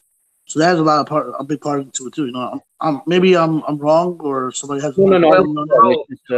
Make use of all platforms, bro. It doesn't have to be one or the other. You can make use. Dawah is like you make dawah is for Muslims. Like we have a yardstick. Yeah, we have our. Obviously, we're not perfect. We have our shortcomings. We're weak, taqwa, whatever, you know. But when it comes to dawah, yeah, it should be like 24/7, literally. But we have the online world. We have we can get dawah stalls. We have Speaker's Corner. It's you know, why restrict it to just like, oh, it has to be that way, or no, that's not what I'm saying. I know. I'm just like, you know, just broadening the horizon. Just a minute, yeah, brother Paul, you wanted to come in next. What was he saying? Go on. Well, I just want I mean, you might know already that Speaker's Corner is unique. It was set up by Act of Parliament, by law, by statute, over 150 years ago, because it was a place where basically they wanted trade unionists and other activists who are campaigning for labor reform and social justice to go and you know, have a free speech area there. And since then we've had people like Karl Marx went there, Lenin went there, George Orwell, and a host of other very famous people have been there to speak. So it's a unique tradition in London. So it's not something you can just reproduce easily anywhere else, because it doesn't have that kind of historical rationality to it. But now I agree, these days it's mainly online, but I agree with Syed, is all of these things can be used, not and there are issues. The Speaker's Corner has a lot of problems as well, as Syed and I know. We went to a meeting with the police last week, and you know, some of these issues have come up. It's far from being easygoing there. Can I just you know what, just a second, if maybe I might give everyone a treat later on, might play some audio clips, you never know. Go on, sister. I think you know, the millennials are actually very lucky to have the internet and to be able to go online and you know, learn and read. Because when I was learning my deen, you know, in the 90s, I had to actually physically read Bukhari, read Sahih Muslim, read the fiqh books, and learn that. Count that as a blessing, sister. Yeah, it's such a blessing, you know, mashallah. If the sisters or the brothers want to, you know, Google something on Bukhari, you know, straight away it's at the fingertips on their phone. I would have to go get the book. You know, when I used to teach and do my study circles, I used to have to actually physically bring out all the books, and from those books write the talk. Now you don't have to do that. It's so easy, you know, and I think it's like, it's a beautiful thing that you could just, you know, my niece, she's studying, she's doing a Islamic Sharia degree online. So she's actually, you know, opens her laptop and she's in a university in Indonesia. Wow. Yeah. I mean, even back in the day, it was hard. Yeah. There was only specialist bookshops that would stock the books as well. So I'd have to sort of like scramble to all the books, Baker Street, you know, East London. I'd have to sort of travel around London just to be able to find the books to do my next talk. So alhamdulillah, you know, my daughter's generation, they're actually really, really lucky. Yeah, that's true. Yeah, can I just come just a second? I want to tell the sister. So, sister, you know, like this channel, like it's like a young Muslims channel, network channel. So get other like-minded sisters who wants to join in this type of discussion. This is what I want. I wanted to build a platform where Sunni Muslim brothers and sisters can come together and discuss their issues. We have so many issues in our community, and maybe we can join together and help each other out, like, you know. So this is I just wanted to drop it in there while I got you on my channel for the first time. Inshallah, I definitely will. Just email me with topics, subjects, whatever, and we can set something up. Because at the moment, all I'm doing is just starting up random shows, not specifically setting a topic. So it's kind of all over the place, but I'm just trying to like figure everything out, and then slowly structure it into a like structured show, like, you know, like make it into a set, like Mondays or Tuesdays, and have it regular on the go, you know. So yeah, bear with me, everyone, for now until I sort everything out. Inshallah. Yeah, go on, brother Paul. What's he saying? You want to say something? It seemed like. Not me. No, I'm cool. Thanks. Yeah. So. Yeah. Anyway. Just touching on for what Paul was saying about the famous speakers. Yeah, go on. Being at Speaker's Corner, I was just looking, quite surprising. I mean, there's Tony Benn. Tony Benn, everyone knows, is dead now. He's quite a famous Labour MP. But people like Frederick Engels, Marcus Garvey. I didn't realise Marcus Garvey had been. Yeah, he was. Black nationalist. Yeah, there was Vladimir Lenin. Yeah, you know, the Soviet leader. I didn't realise he'd been there. Yeah. C.L.R. James, West Indian writer, politician. Karl Marx. I was shocked that Karl Marx had been there. Yeah. Poet William Morris and George Orwell. Christabel Pankhurst, suffragettes. Yeah. And Lord Soper, Methodist minister. Quite a lot of famous people. I think there's more than that as well. And it's taken so seriously by people that, I mean, this is an open secret. I mean, a number of us have been told this by the police, that plainclothes policemen walk around there all the time, keeping an eye on things. So we're you know, surveillance goes on there all the time about what we're saying. Yeah, because they take it serious. It's in a way, you know, we have institutions here in the UK, and unfortunately or fortunately, Speaker's Corner is another institution. You know, it's tradition that goes back, like you say, over 100 years. Yeah. And it's unique. That's my point. And if you Google it and you look at, if you just Google the word Speaker's Corner, you'll get places like in Singapore and Australia and wherever, and even in China, I think. And they've never really taken off because they're not rooted in this tradition of free speech, where it's kind of, you know, a hard fought thing that's been won from the government, and it's now there by law. So it's not, the police can't shut it down. There had to be a change in the law for it to be, and there'll be an international outcry. So it's quite a unique place, I think. You know Yeah, what, definitely. guys? Yeah, I just want to quickly I want to say something as well. I saw a video today. This Christian missionary. It's probably old. I'm just thinking, look at their dawah, yeah, their Christian dawah.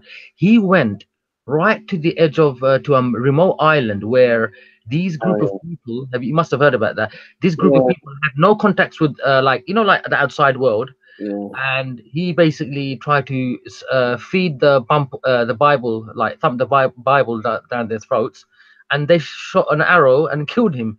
So I'm just thinking, look at it now. You know, this study that I heard, that if you find a group of people in a remote island and if you ask them which ones make sense, like a one creator or a monotheism or Trinity or something like that, it's a perfect like a case study. We can like prove like a latest case study. We can do that. Won't it be amazing to start something like that? Go there, as Muslims.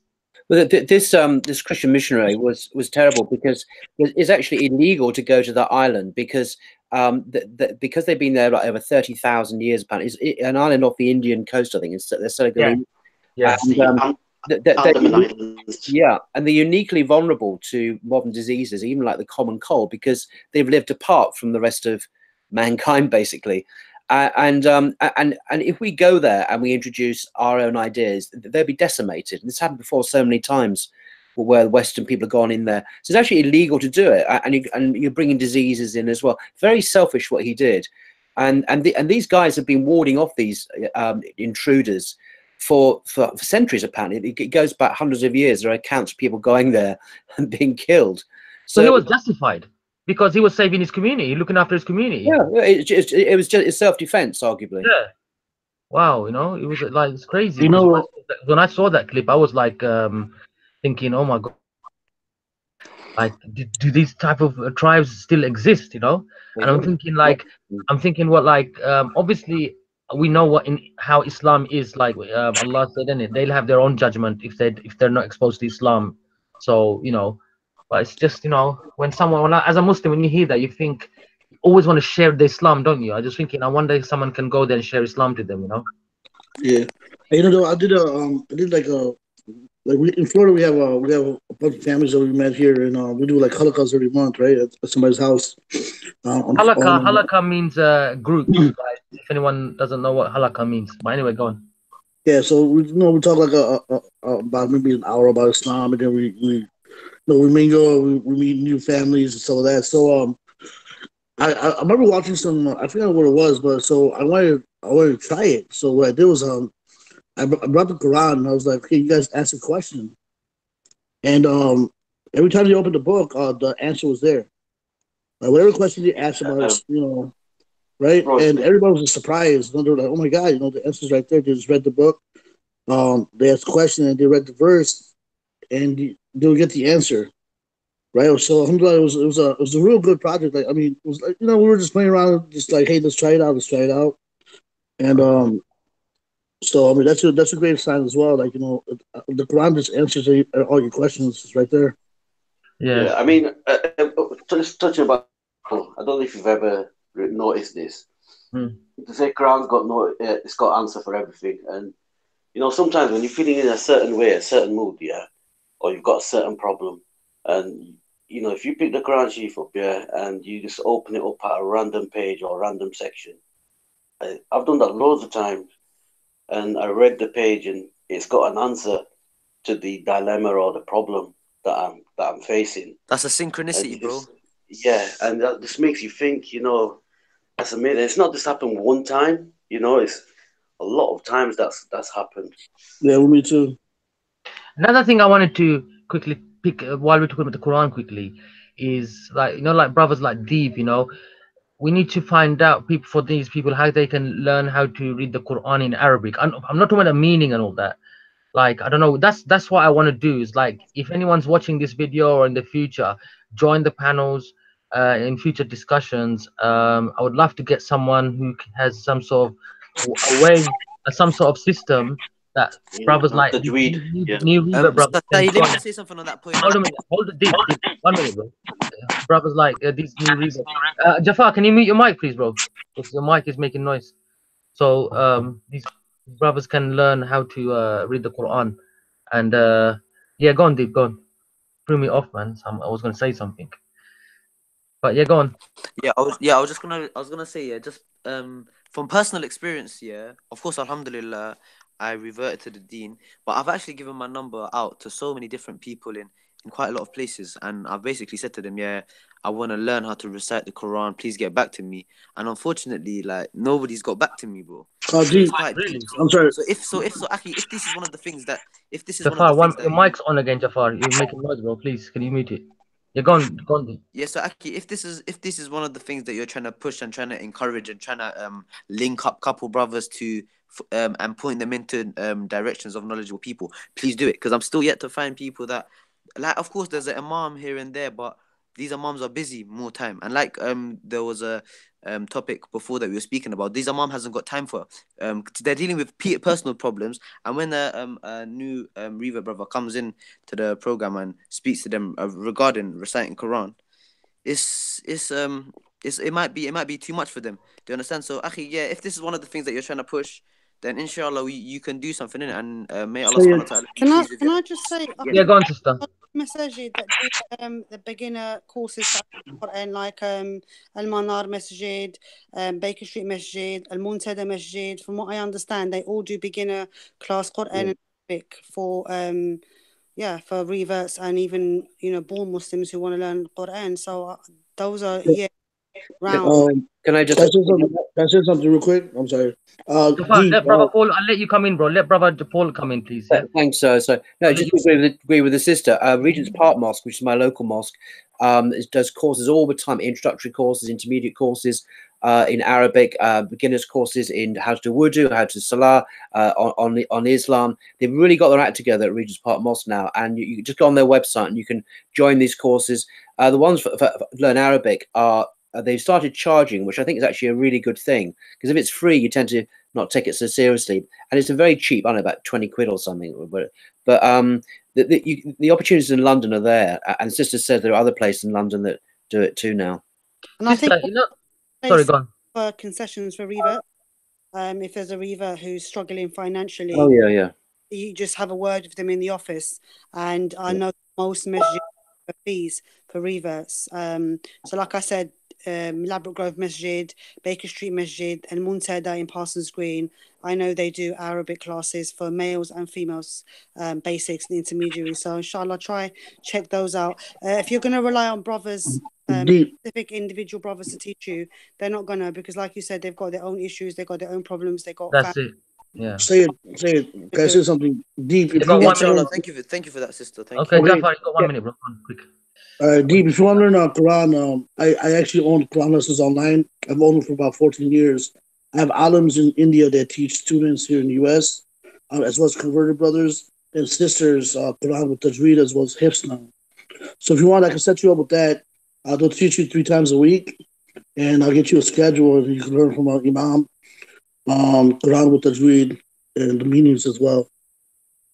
Yeah, inshallah, bro. Hook me up in it, inshallah. And obviously, I think personally, my advice will be to brother Deep is, rather than jumping on the meaning and all of that, the basic recitation. I think you should just go for the just get to learn memorize some of the surahs that you can at least do the salah. At least if you can learn at least the last at least 5, yeah.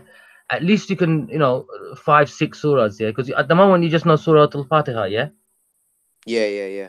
Okay, so at least if you start, what you should do, akhi, yeah, just on YouTube, yeah, you have all these ones. Just put it in your ear and just continuously keep on listening to it. Then, A'udhu bi Rabbin Nas and Surah Nas, and you understand, start on from there, then Falak, and you understand? Yeah, bro, you see. So if you can get somebody, if you can get some help for him, like from Mohammed Hijab or somebody. Probably Mohammed Hijab and all that we can't, bro. But them brothers are too busy. No, I'm not really trying to. No, I mean somebody that you might know. I just told you so that's why I would say online. I don't know. I don't think. I don't know, deep. You should try it. I'm not saying you shouldn't give it a go. Yeah, inshallah. This You is should what try it, but I this is what I've think tried. physical This is is what better I've than tried to do. online. Yeah, this Yeah, is what I've tried to do. I Actually, think, you know, when you're a revert and you're on your own, I think you need a little bit. I think the brother, what he's saying is he needs a little bit more support than just yeah, I'd letting rather somebody by physically speak to me in the himself. flesh. He Sister. might learn the pronunciation wrong, because I remember when I was starting learning the Quran, I taught myself, and I taught myself Juz Amma, and 80% of it I was pronouncing it wrong, so I had to then go relearn it. So inshallah, you know, I will try myself. I asked my brother-in-law, he's an Arabic and Quran teacher, he's very busy. I will ask him if he knows anything. Inshallah, you come to the park, don't you, Deep? Yeah, he does. Yeah. Yeah. Okay. So inshallah, I'm gonna ask him and see what he says, and if he knows, if he can't help him himself, then I'm sure he'll know somebody that can actually do a one-to-one. Because at the end of the day, we all put pressure on people to take their shahada. Then when they take their shahada, we're not really leave there. him alone. Subhanallah. May Allah Yeah. forgive us. But I'll definitely speak to my brother. Well, I'll speak to my sister, speak to her husband. I'll get back to you, inshallah. Yo, D, if Inshallah, you need sister, that'll be a anything, big help. Still. holler at me, man. I'll Yeah, help go you on, myself, bro. go on, brother Mujahid, go on. Yeah, I just wanted to say something about what the sister said. Yeah, All and right. you know, when like us as Muslims, we of course to give dawah and allow people to take the shahada is a very big gift. But actually, in following up in that aspect and actually taking that person underneath your wing after they've taken the shahada is actually a big thing.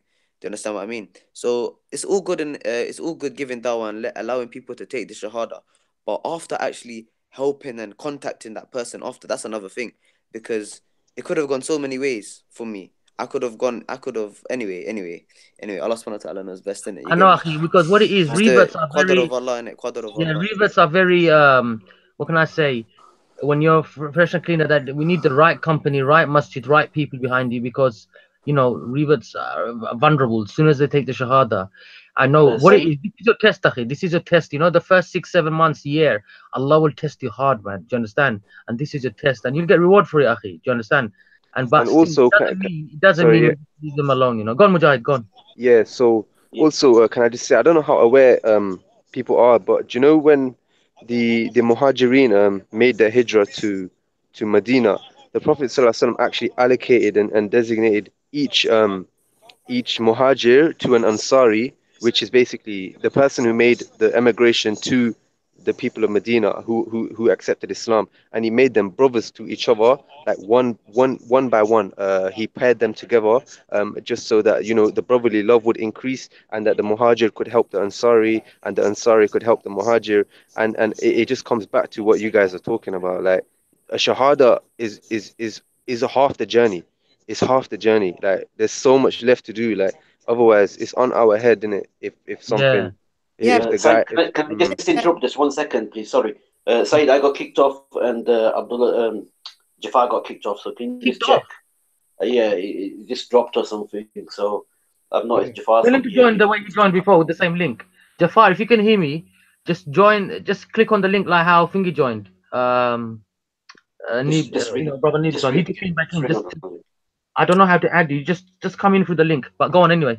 I mean, with reverts, I mean, a lot of people don't realise this, that at the end of the day, it's our responsibility to look after them, maintain them and support them. And we can even give them our zakat. And zakat is a very, very strict in how we disseminate it. And, the revert is to even get zakat. And at the end of the day, it's like a newborn baby. When a baby, you have to look after the baby, nurture the baby. And especially when in this climate, when there's so many different sects, so many different opinions, a revert in this climate is pulled in all different directions. And everyone's pray this way, pray that way, stand here, do this.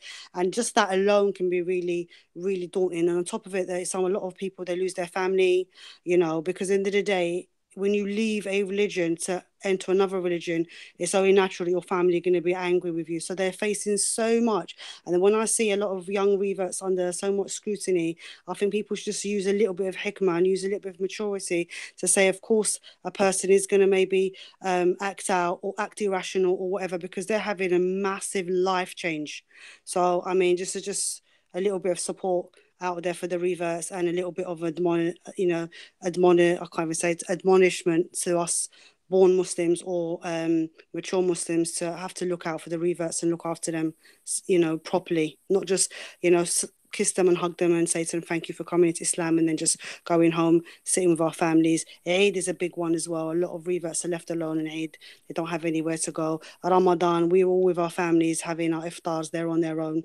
And I'm taking this platform. I know I'm sort of it's gone on a tangent, but I really, really... No. This is what I want, sister. This is excellent.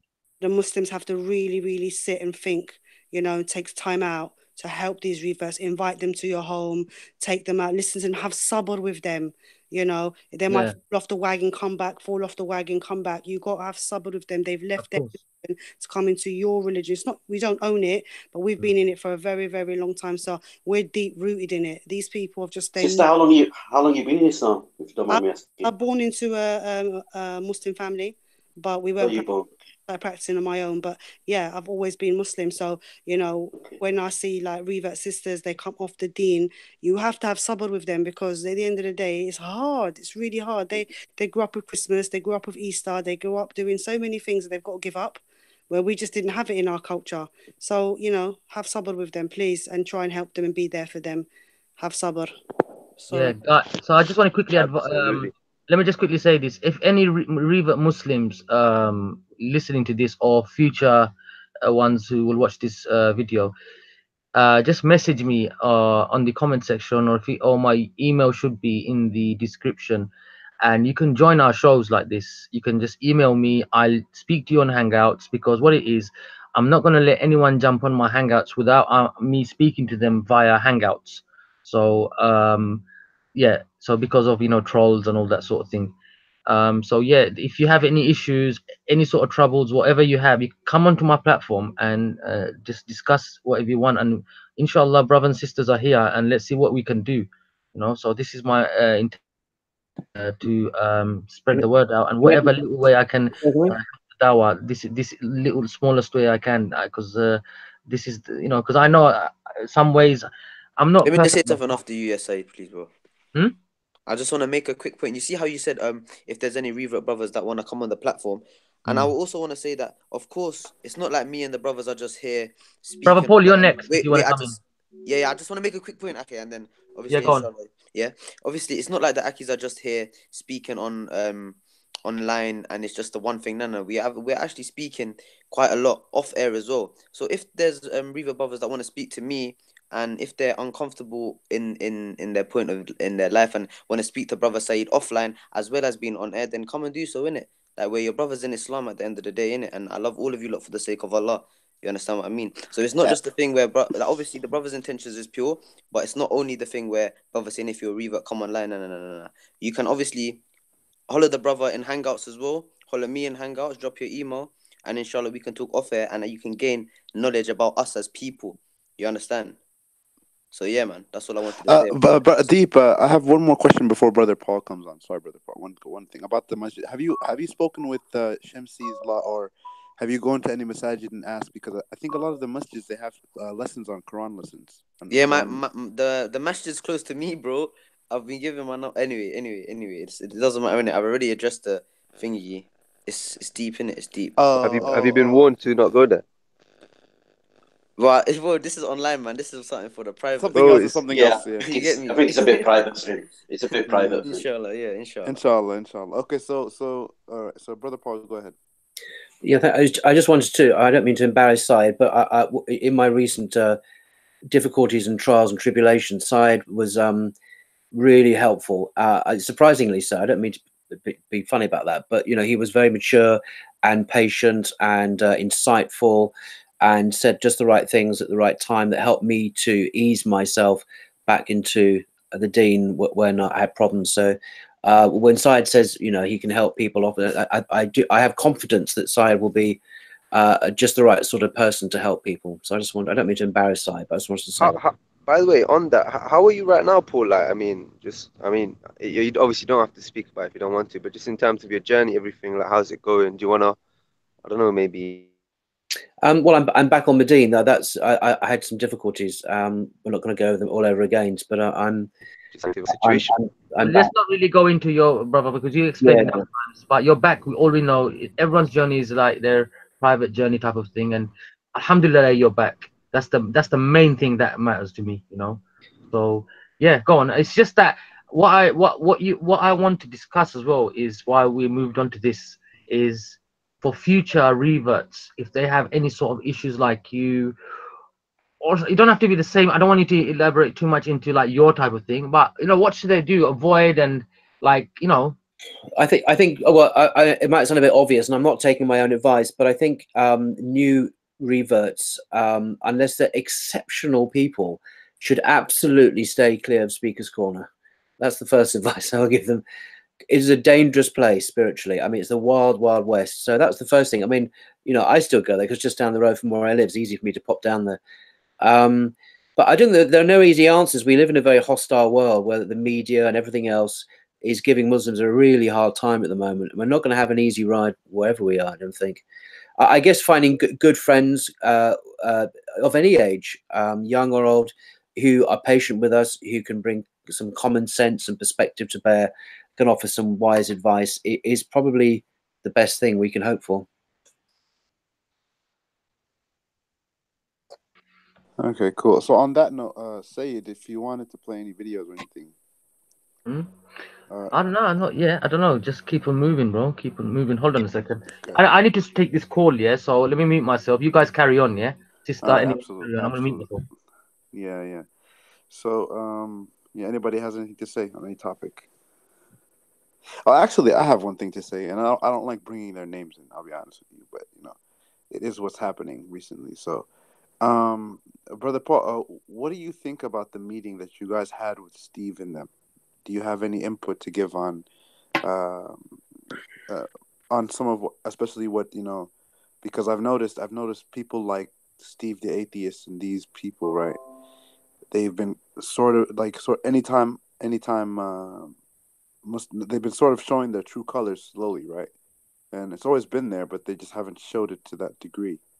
And their hatred. Yeah, so I want to see. I mean, this is going to be on video, recorded, and put on YouTube. So you know, be careful what I say. But absolutely. I mean, people like Steve are a bit paradoxical for me. I mean, I know Steve, and I you know, we have worked together on certain issues to do with Islamic extremism. I mean, you know, the Qur'an supporting IS extremism in the park, and he's a bright guy, but he's, and I respect him sort of, but he's also a very fanatical supporter, unreasonably so, in my view, of Tommy Robinson, and you know, that whole EDL Islamophobic discourse that he's completely signed up to. And I don't really understand how someone can be so apparently reasonable and mature and yet still sign up to what is, to me, a discredited and frankly immoral way of looking at things. The dominant, I think the dominant voice at the meeting with the police was not sympathetic to the Muslim position, and that was partly our fault because most of the Muslims who were invited didn't come along, so we were outnumbered. Now the people didn't come along, maybe they had excellent reasons for not being able to attend, but we were outnumbered. There were just 2 or 3 of us, and there were 25 people other than us, who most of whom were very hostile, I think. Mm-hmm. Varying degrees of hostility. I won't say they're all very hostile. Varying degrees of hostility, from mild hostility to very extreme hostility. One or two of the Christians there were almost spitting blood. I mean, you know, to be honest. Paul, can I just ask you? I mean, in what way were the Muslim community told about the meeting? Because I found out, I think, a day or 2 beforehand, and obviously people work. So it was pretty difficult, but I understand Steve and that lot knew way before. So how? They did.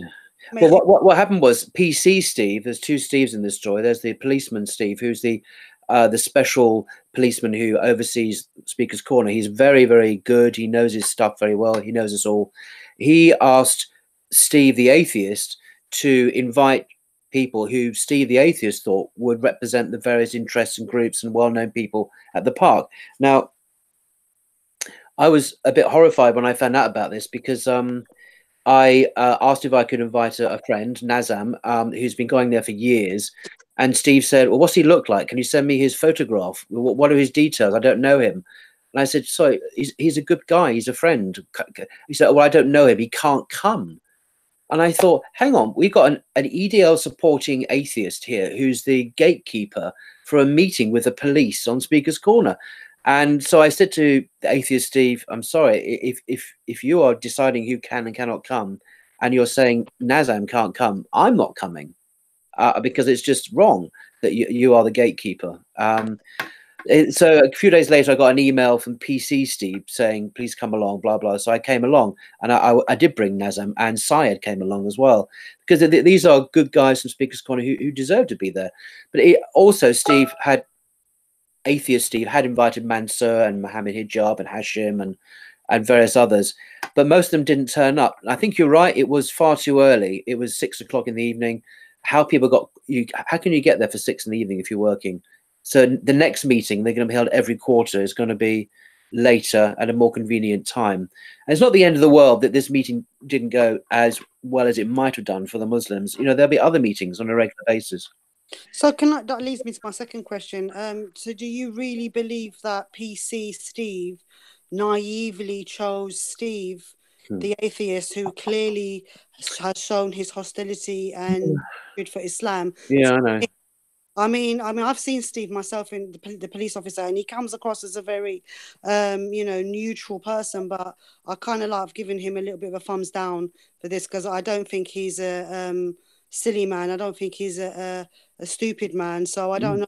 The jury is out for me. I think you raised an excellent question. I didn't understand why he asked him of all people. Good point. It could well have been just a very pragmatic decision to ask atheist Steve, who did kind of know most people, if he could somehow facilitate a meeting. But it turned out that Steve, atheist Steve, did actually veto certain Muslims coming along because atheist Steve, didn't know them, and that wasn't a good. He should have trusted me to recommend people who were suitable people to come to the meeting. He didn't. He is Islamophobic, and I would say that. I have said that to his face, and he is extreme Islamophobic, and I certainly wouldn't ever want to see him being in a role of being the doorkeeper for meetings with the police again. I think that's really inappropriate. Yeah, because if you've got people from our side, we could say that as far as we're concerned, he's extreme. We wouldn't want him in the meeting. Oh God, yeah. Well, he is extreme. He is extreme. Yeah, so we don't choose who comes. If it's an open forum for people to come and discuss the status of Speaker's Corner, then everybody should come. And if anybody who's extreme or rude or aggressive, the police can handle it and ask them to remove them from the meeting. No, I'm not. Atheist Steve didn't misbehave. At the meeting, he was quite quiet, just taking notes. For him to police it, and if people extreme views came, the police could have asked them. If I'm there on Sunday and I bump into PC Steve, I'll ask him about that, because I was a bit surprised that Atheist Steve became the means through which people were invited or disinvited to a meeting, because he's not neutral. Yeah, please do that. You know what? So, do you think I should play the audio, Brother Paul? What, all of it? Not all of it. A very interesting. No, Syed, I wouldn't, bro. I wouldn't. Huh? Let's see. Hold on a second. Everyone in the live chat, drop me some fire ones if you want to see. Let's see. Hey, Nana, you gotta be original with that, Syed, man. They better drop you some fire ones. Hold on, let's hear Nabir out. Nabir, you think it's okay? They better drop you some bail money if you wanna play that recording, bro. That's all I'm saying. What's this recording about? Play that. I'm out, man. I tell you what, you can't play it, Syed, because I've told you. Can't. You weren't there at the beginning. I was, and we were prohibited from making any recordings of that. Although we could relay what we saw and heard, but we weren't allowed to make any recordings. If you go ahead now and play this on a YouTube video, I know. I'm just kidding. I'm just kidding. I'm just pulling everyone's leg. As you know, if I was going to do it, I would have done it a long time ago. But I tell you what, guys, I might do a private link, unlisted viewing of this. So you never know.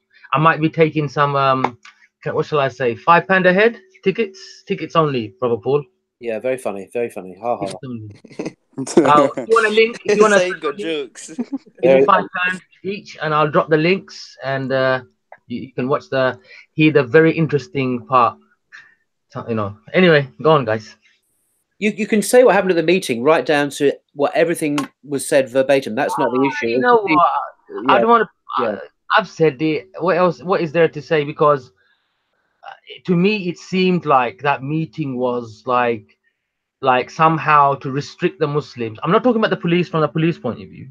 I'm talking about, you know what, Yeah, some of the others. It's like to restrict yeah. restrict the Muslims, like whatever way they can, because all right, they said we can't pray. All right, and we are apart from one or two people who you're always gonna get one or two people who will like try to push it, but we're not praying there. So let's find now they want to look for something else, you know, and it's something else, something else. It's always going to be something when it comes to people like Steve and that his band of merry men, it's always going to be something. So Saeed, can I ask you a question, bro, regarding the police interview? Yeah, go on, man. I heard. Wait, I just want to ask a question. Was Raj there as well? Don't mention his name. Yeah. Akhi, I kind of like. Can I tell you something? Because I've heard that he got. I know that, but what it is, no, wait, hold up. I don't want to mention his name on my channel, Akhi. Okay, no problem. I won't. I heard that this individual, took to the police meeting like a bag of or like a folder of evidence, regarding a couple of individuals, and the police basically turned their nose up at him. Yes, is that true? Look, but this is not to say my Muslim brothers and sisters to go there and abuse him verbally and start physically. Yeah, what it is. Look, one thing just clarify that for me, bro. Yeah. One thing you need to understand. Yeah, just quickly on this, guys. We'll go back to something relevant in a minute. But what it is, YouTube is a big world, yeah. And now, for example, yeah, there's going to be bare people on YouTube making hateful comments. All right. Now, I've been in YouTube now, and I think every day I'm like learning something new.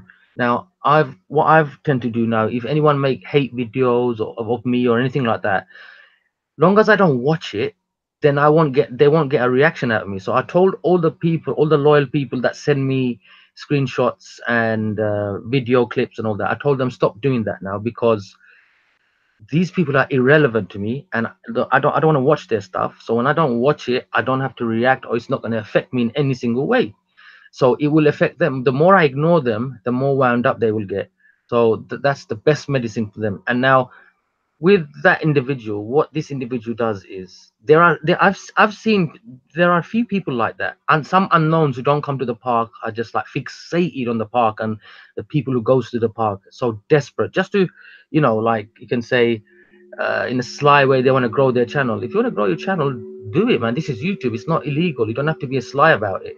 But these individuals will fix onto names like Ali or people like that, just trying to, make a hype thing. But this individual, you know who? Right. He what he did was, bro. I'm telling you, man. He had random names, just usernames, YouTube usernames, and it's like he went to the headmaster's office, yeah, and like complaining to the headmaster, like this guy. Saeed, come on, let's forget all of this, man. Yeah, 1 minute, bro. Let me answer this question. I know it's just a minute. I know it's. Let me just quickly just say that, man. It's like my man just went to the headmaster, said this comment, this person made this comment, that person made this comment, this person made this comment, and Steve was like, obviously Steve looked at him. He goes like, it was giving him a look like, are you for real? Like, you are coming to me and complaining about comments you don't that even must know. have been so cringy, you know that. I was thinking to myself, so cringy, oh my god, do you understand? But anyway, man, like then he was mentioning some of my mods' names and all these sort of things. But that's what I'm saying, man. Like now, you can't be, if you want to be in YouTube and be a channel owner. It comes with the territory. Hate. You can't please everyone. Okay. Now you are gonna get haters and people who are trying to trigger you. All you have to do is just ignore it, man. Wallahi, I think that's the best way, because yes, in the beginning, what I used to do, I tried to keep everyone happy. Number one. Number two, I used to like respond to every single comment, or get get triggered or a little bit triggered. So now what I do is I don't really concentrate on the comments. And now what I've noticed is people are getting angry, a little bit upset with me, thinking I'm ignoring them. But you know what? I think ignoring them is better than responding to them and or anything like that. I will only respond to legit people, like decent, honest people. Anything else, I just like let my mods just delete it. I told them anything like that, delete it. So I don't need these people. Yeah, Said, just leave them, man. Can you send the link to H? Yeah, I am. I'll do that. What was that, sister? He's asking, please. Could I ask? Oh, go ahead. 1 minute. I'll let the sister speak. Then got one sister here, so let's give her the priority, mate. Go on, bro. Paul, I was wondering, and to Saeed as well, I suppose you were both at the meeting. Did they cover or speak about security and the budget for security increasing? Because I know that they said they want to increase security and so on and so forth. And the reason why I'm asking is because obviously in the winter, as it gets dark really, really quick, and so 5 o'clock it's like really, really dark and you can hardly see. I'm wondering, do you think there would be a possibility that they might be able to bring sort of some form of lighting in the park? Do you think if you go there, you already know that the winter festival thing is there until, I don't know, January or February, and the great floodlights light up the place. So lighting isn't really a big problem at the moment. But in terms of budgets, the police did say PCC wasn't the only policeman in the room. There were at least one or two other policemen there, all in civvies, but we knew they were there. They introduced themselves. They have suffered budget cuts like everyone else has, so there isn't a great there's very limited resources, and the police who cover Speaker's Corner also cover the whole of Hyde Park and also other royal parks, right, Kensington Gardens and other St James's Park as well. So they're not into heavy supervision of what goes on there. They're not like parents who are there to tell us off and get us to behave. If things got out of hand and there was kind of social disorder and they physically couldn't cope, they were getting the regular public order police, they said. And these guys are not trained to deal with Speaker's Corner. You know, they'll round people up and, you know, they're relatively brutal, I suppose. You know, they're not trained in the sensitivities of Speaker's Corner. So no, we're not. And after dark, they're not going to be there, they said. So we're not going to have police there after dark. And if we call them because someone said something offensive, we could be taking them away from being, you know, with some serious issues to do with sexual harassment or theft or assault, all sorts of things that go on the park on a regular basis. So we're, in a sense, we have to manage our expectations of what the police are able to do in the current financial climate, because they don't have a lot of police to help. That's what they said. I appreciate what you're saying in terms of the lighting from... I brought that up, you know, with the lights. So he kind of laughed. I don't know why Stephen Cole laughed at me as soon as I said about the light. I said, at least bring some lights and CCTVs. There isn't light. I don't know. I mean, there's a vague light coming from Winter Wonderland, but I go there every week, and you know, there's pockets where there is absolutely no lighting. Yeah, so you're banging into people. You can't even see them because they're right in front of you. And there have been punch-ups that have occurred, and no one can see who's fighting. I've actually sometimes once or twice people have actually nearly fallen on top of me, because obviously when men start fighting, they just go crazy and they can't see who's behind them or in front of them. And so there is a danger issue in terms of the fact that there are fights and for the fact that we can't see in front of us. So I was just wondering. Wow, really? I didn't know that. Yeah, I can't see in front of me. And obviously at night, you know, people probably say, well, then a woman shouldn't really be there, but it's 5 o'clock in the afternoon. Yeah. The afternoon, so it's not like it's 12 It's not o'clock. that late, yeah. They shouldn't be saying that anyway, sister. I'm not gonna lie. That's you're free as the next man. I'm not gonna lie. Sorry, what did you say? I said they shouldn't be saying that to you. Like a woman shouldn't be here. You're free. Yeah, like, you're free in it. Like, you get what I mean? People Stuff don't for law. know their religion. They think they're in a free mixing is when you're mixing socially in an environment with the opposite sex. I don't free mix with anybody. I go to have interesting conversations about the deen and breaking barriers. And if anybody's inappropriate with me, I move away. I don't entertain it. I don't have to defend myself, but this is it. Tell you the truth, sister. Mixing is. I'll be scared to you know. I heard you on once that you do the martial arts and stuff, so I'll be careful. Yeah, we're scared of you, sister. We're scared of you. Yeah. Even your voice can tell, like, but this you know what, don't mess with me. Woman, sounds serious, isn't it? Yeah, man. Woman, I'm not there to and I wear the hijab, I wear the niqab, so I'm not making fitna for anybody. Alhamdulillah. Right. I'm there to break barriers, and I'm a human being, and if I want to interact and learn and, you know, spread what I know and learn from people, I don't see why I shouldn't. But there is a safety issue, which is I can't see where I'm going and I can't see the person next to me because it's so dark. I think as a safety issue, there should be some lighting, and I don't think we should have to provide it, you know. I think the police or the council should provide some lighting if they've provided Speaker's Corner as an asset to us. Well, I mean, in response to that, there are plans afoot to upgrade Speaker's Corner as a specific area set apart for public speaking, I think Syed was there for that. And in terms of setting aside, I mean, not going into all the details, there's going to be specially constructed platforms for people to stand on. There'll be certain areas where there's like a large circle where you're supposed to stand, where the crowd is supposed to stand outside of the circle and you're a speaker in it. And they've got these various practical suggestions, which will, for the first time ever, I think, in the park's history, actually upgrade it to be more accessible. And they want to bring in people who are you know, students from universities, but people who don't normally go there because they're perhaps afraid of the reputation of Speaker's Corner for being a belligerent place where fights take place, which is true. Just to introduce a new crowd of people to the park. So there are real efforts, I think, to move it forward in a positive way. Whether that involves lighting, I don't know. That's a good point, but lighting is only an issue for certain times of the year. It's not every month of the year. It's about a quarter of the year when lighting is a real issue, isn't it? Who do you suggest we speak to? I mean, who? Well, PT Steve is the guy to talk to. I mean, he actually got the plans out. You know, the actual models. He emailed them to me, didn't he? Did he email it to us? No, do you remember someone asked if they could just have a quick look, and he wouldn't actually hand it around. So these are obviously at a confidential stage, but you know, you could see in the architect's drawings that they're taking this very seriously. How did you guys actually get invited to the meeting? Like, how did you guys? How did they He actually know you? knows us. We know him. They know. He knows the people at the park. Okay, and then he just contacted you guys privately, yeah?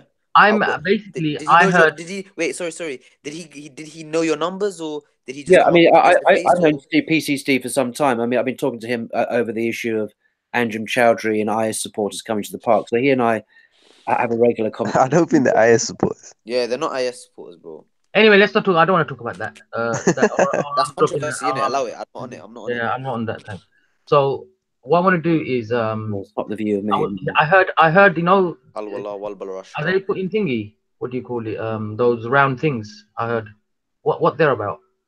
Or, yeah, you know what describe. So the idea, I mean, without actually showing it to you, and I mean, it's not my idea, but the idea is that some people feel when they're speaking that you're quite intimidated by people coming up to them and crowding around them and sort of, you know, invading your personal space and so on, to create an area of speakers where it's like you have a large circle on the ground in yellow or something, where people are, the public or audience or listeners are not supposed to step in, to give the speaker in the circle some space. And is it going to be like a little bit like a platform type of thing, or yeah, but and also there'll be platforms actually put in there, but rather than people bringing along, I know, little raised steps which are a bit tall, to actually have something in the park already there for people to use. Yeah. And I will just say, Anjem Chowdhury just got out of prison because he was convicted for publicly calling people to join Islamic State. His known associates, about which there is no doubt. Also, bro, but to be honest, I don't really have any personal views regarding Anjem. I just want to go there. No, but I just think that we should talk about the brother. Okay, then don't speak about it. I love Anjem Chowdhury for the sake of Allah, and he's my Muslim. All right. La ilaha illallah Muhammad Rasulullah. And Paul, I love you for the sake of Allah as well, my brother. But actually, just speaking about another Muslim brother, whether it be Anjem Chowdhury, whether it be Suleiman, Bilal, let's not even talk about that. They are Muslim brothers. Yeah, this is what I'm saying. So, yeah, Paul, with all due respect, my brother, with respect, my elder brother, okay, let's just move on. Let's just move on. So can I ask a question to Brother Paul? They kill innocent people on the streets of London. Let's move. Can we all move on? Paul, I don't want to talk about that. Okay. Brother Paul, I don't want to speak about that. I don't want to speak about that. Deep. We'll speak about that later. Listen, Brother Paul. Anyway, go on. What was the subject of that? I don't want to speak about Yeah. Brother Paul, I wanted to ask a question about the police and their plans, basically, for Speaker's Corner. Do you think? Because I noticed, right? I don't know if maybe I could be wrong. Did they show any solution to what's been happening at Speaker's Corner, or are they actually just providing plans to make it kind of a EastEnders kind of thing, where it's like almost going to be a commercial thing where they can get benefit or profit? There's no money involved at all. They are charged by the Metropolitan Police to be the police who keep good order and public safety in the royal parks. That's what they do. My comment was because they told some cameraman, I won't mention his name first, just for respect. They told him that they would like that person to be the official's camera person for Speaker's Corner or something. Oh, him, yeah. It sounded very what you call commercial. in a way. No, You know what I'm saying? no, it's not. The reason they asked content over everything, I forget what's his name, Side. I can't remember. Leon. This again, this is not a private thing. This is public. The reason they asked him is because he has provided, according to PC Steve, a pretty uniquely objective and regular account of what's going on in the park in terms of speakers and debates and discussions. So he himself, Leon, doesn't have a particular axe to grind in terms of ideology or religion, but he's trying to just portray things as they're happening. So it's a really useful public record of life at Speaker's Corner. So PC Steve, again, this is not hasn't been decided. PC Steve is constructing a business plan which he's going to put forward, that Leon should be like the park recorder for what's going on in terms of, you know, the Speaker's Corner, but there's no money involved as far as I know. It's not a business, it's not a commercial transaction. He does that anyway. He films nearly everything anyway, like non-Islamic stuff mainly.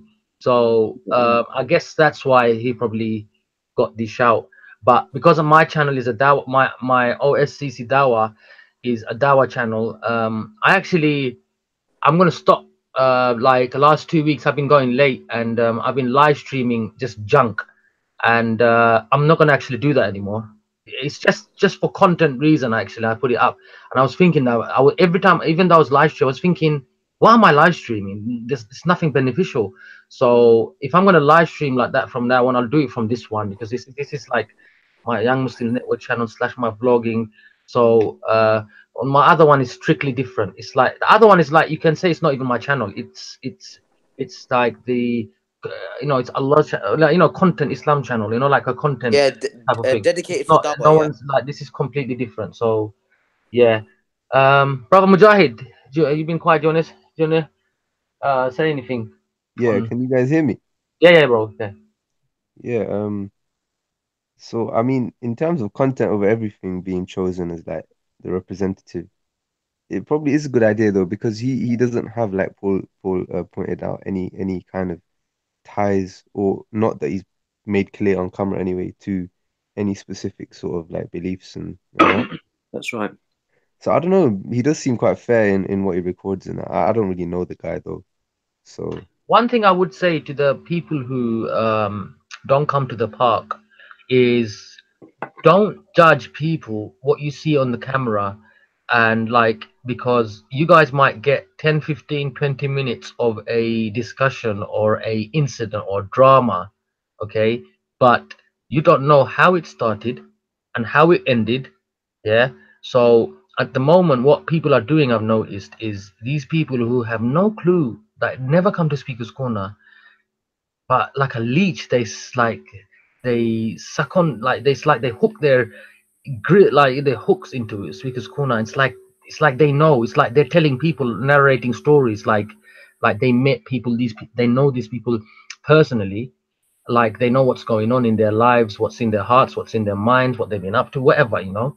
And these people are, yeah. So that's why I say, I advise people is, please, like, what's the hadith, guys? Do any of you guys remember? You know, when Prophet ﷺ said, even if you see someone drenched in alcohol, to assume that someone poured it all over him, or assume that that person the alcohol must have slipped and poured on his head or something. Yeah, something like this. So, I think this was from the companions.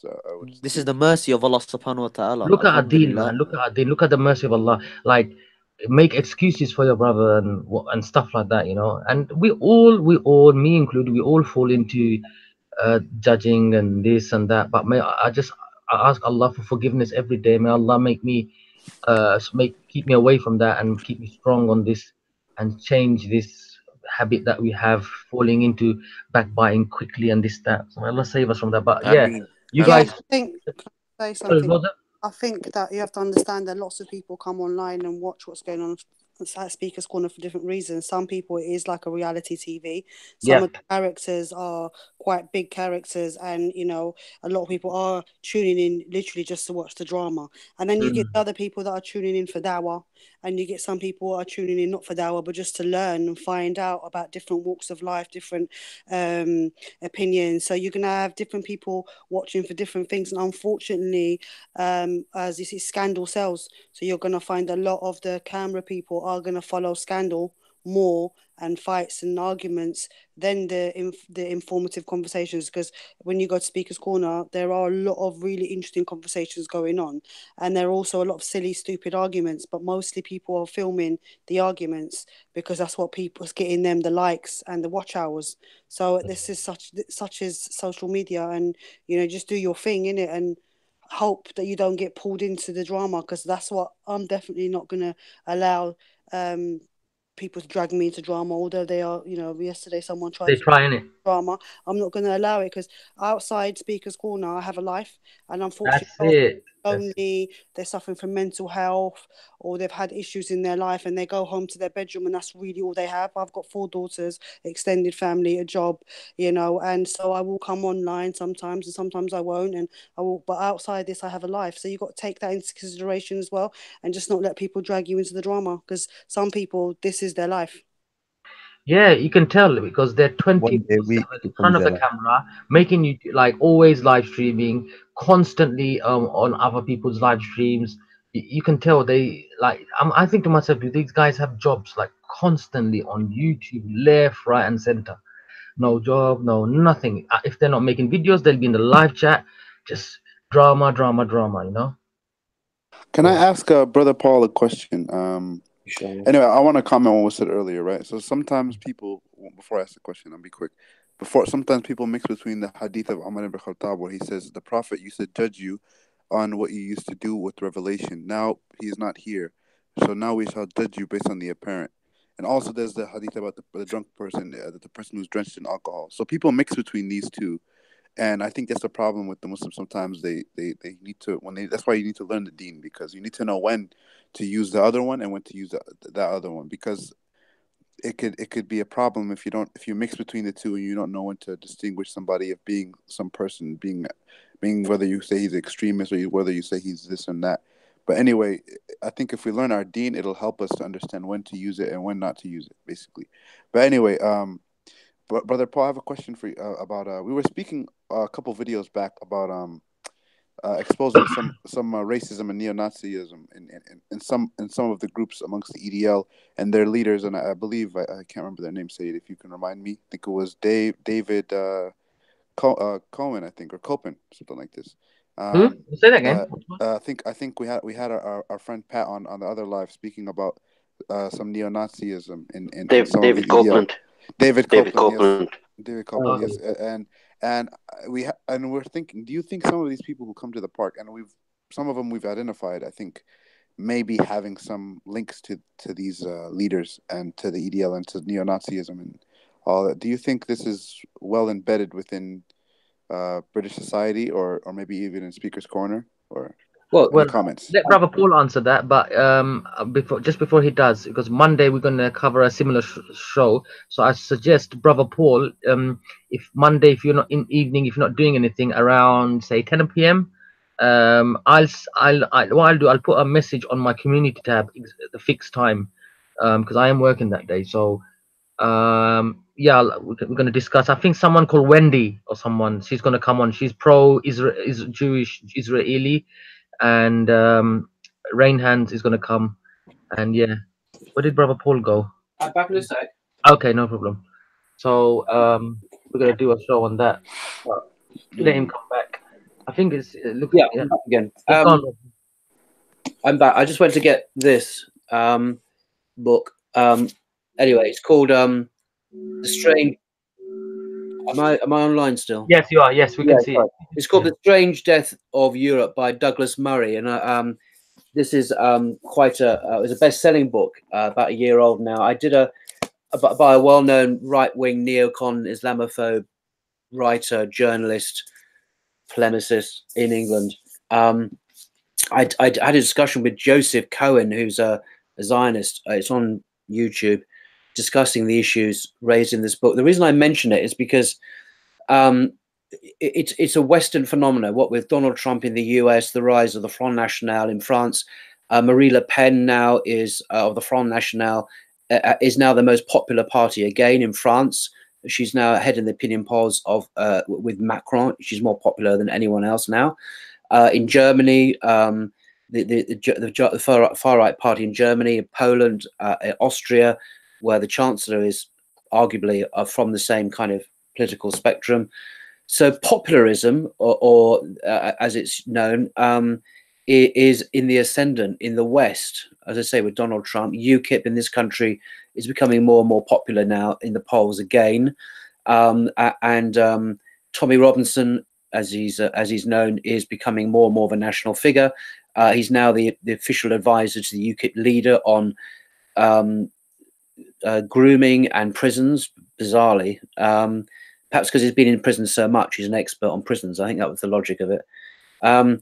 The Speaker's Corner, I think, is a microcosm of the world.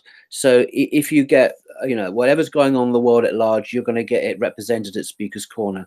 So we particularly since March this year, we've seen an increase in far-right presence there, particularly with two groups. One's called Generation Identity. Now, this originally was a French organization that came out of the New Right several years ago. It then spread throughout Europe and Germany and Austria, and now Generation Identity has a presence in the UK, and they're growing here. And they claim not to be neo-Nazi, they claim not to be fascist, but actually, if you look beneath the surface of their polemic, they're basically white nationalists. It's not too difficult to see that. So they come from that same kind of political spectrum that the BNP did, the EDL does, the NF, National Front, and so on, and the Front National in France, and so on. And they're youthful. They call it identitarians. This is the new fashionable movement amongst many youth in Europe, the identitarian movement. So it's around issues to do with identity. It's anti-Islam, it's anti-Muslim, anti-immigration. They basically reject in the 1960s, when particularly in France, that there was the big movement there for radical change, and a lot of the civil rights movement came out of that, and so on. They reject all of that, and they look to a different past, which was more white, more traditional, certainly less Muslim. And so, yeah, and they tend to be a bit more sophisticated than the Tommy Robinson, who are rooted much more, I think, in the working class, in the football louts, the hooligans, the beer swilling, pot belly, tattoo wearing, nutcases. That's kind of EDL. But the identitarians are much more. They tend to be much more intelligent and better informed than the EDL are, but they're a rising threat throughout Europe, and so inevitably we see that at Speaker's Corner, and it's a real problem. The future of Muslims in Europe is becoming worse and worse, and will get an awful lot more worse before it gets any better. I think we're in for a very rough time in the future. Yeah, have you noticed? I couldn't believe it, guys. Tommy Robinson is worming his way. I saw him outside 10 Downing Street, in front of what's his name? Gerard. What's his name? Gerard what?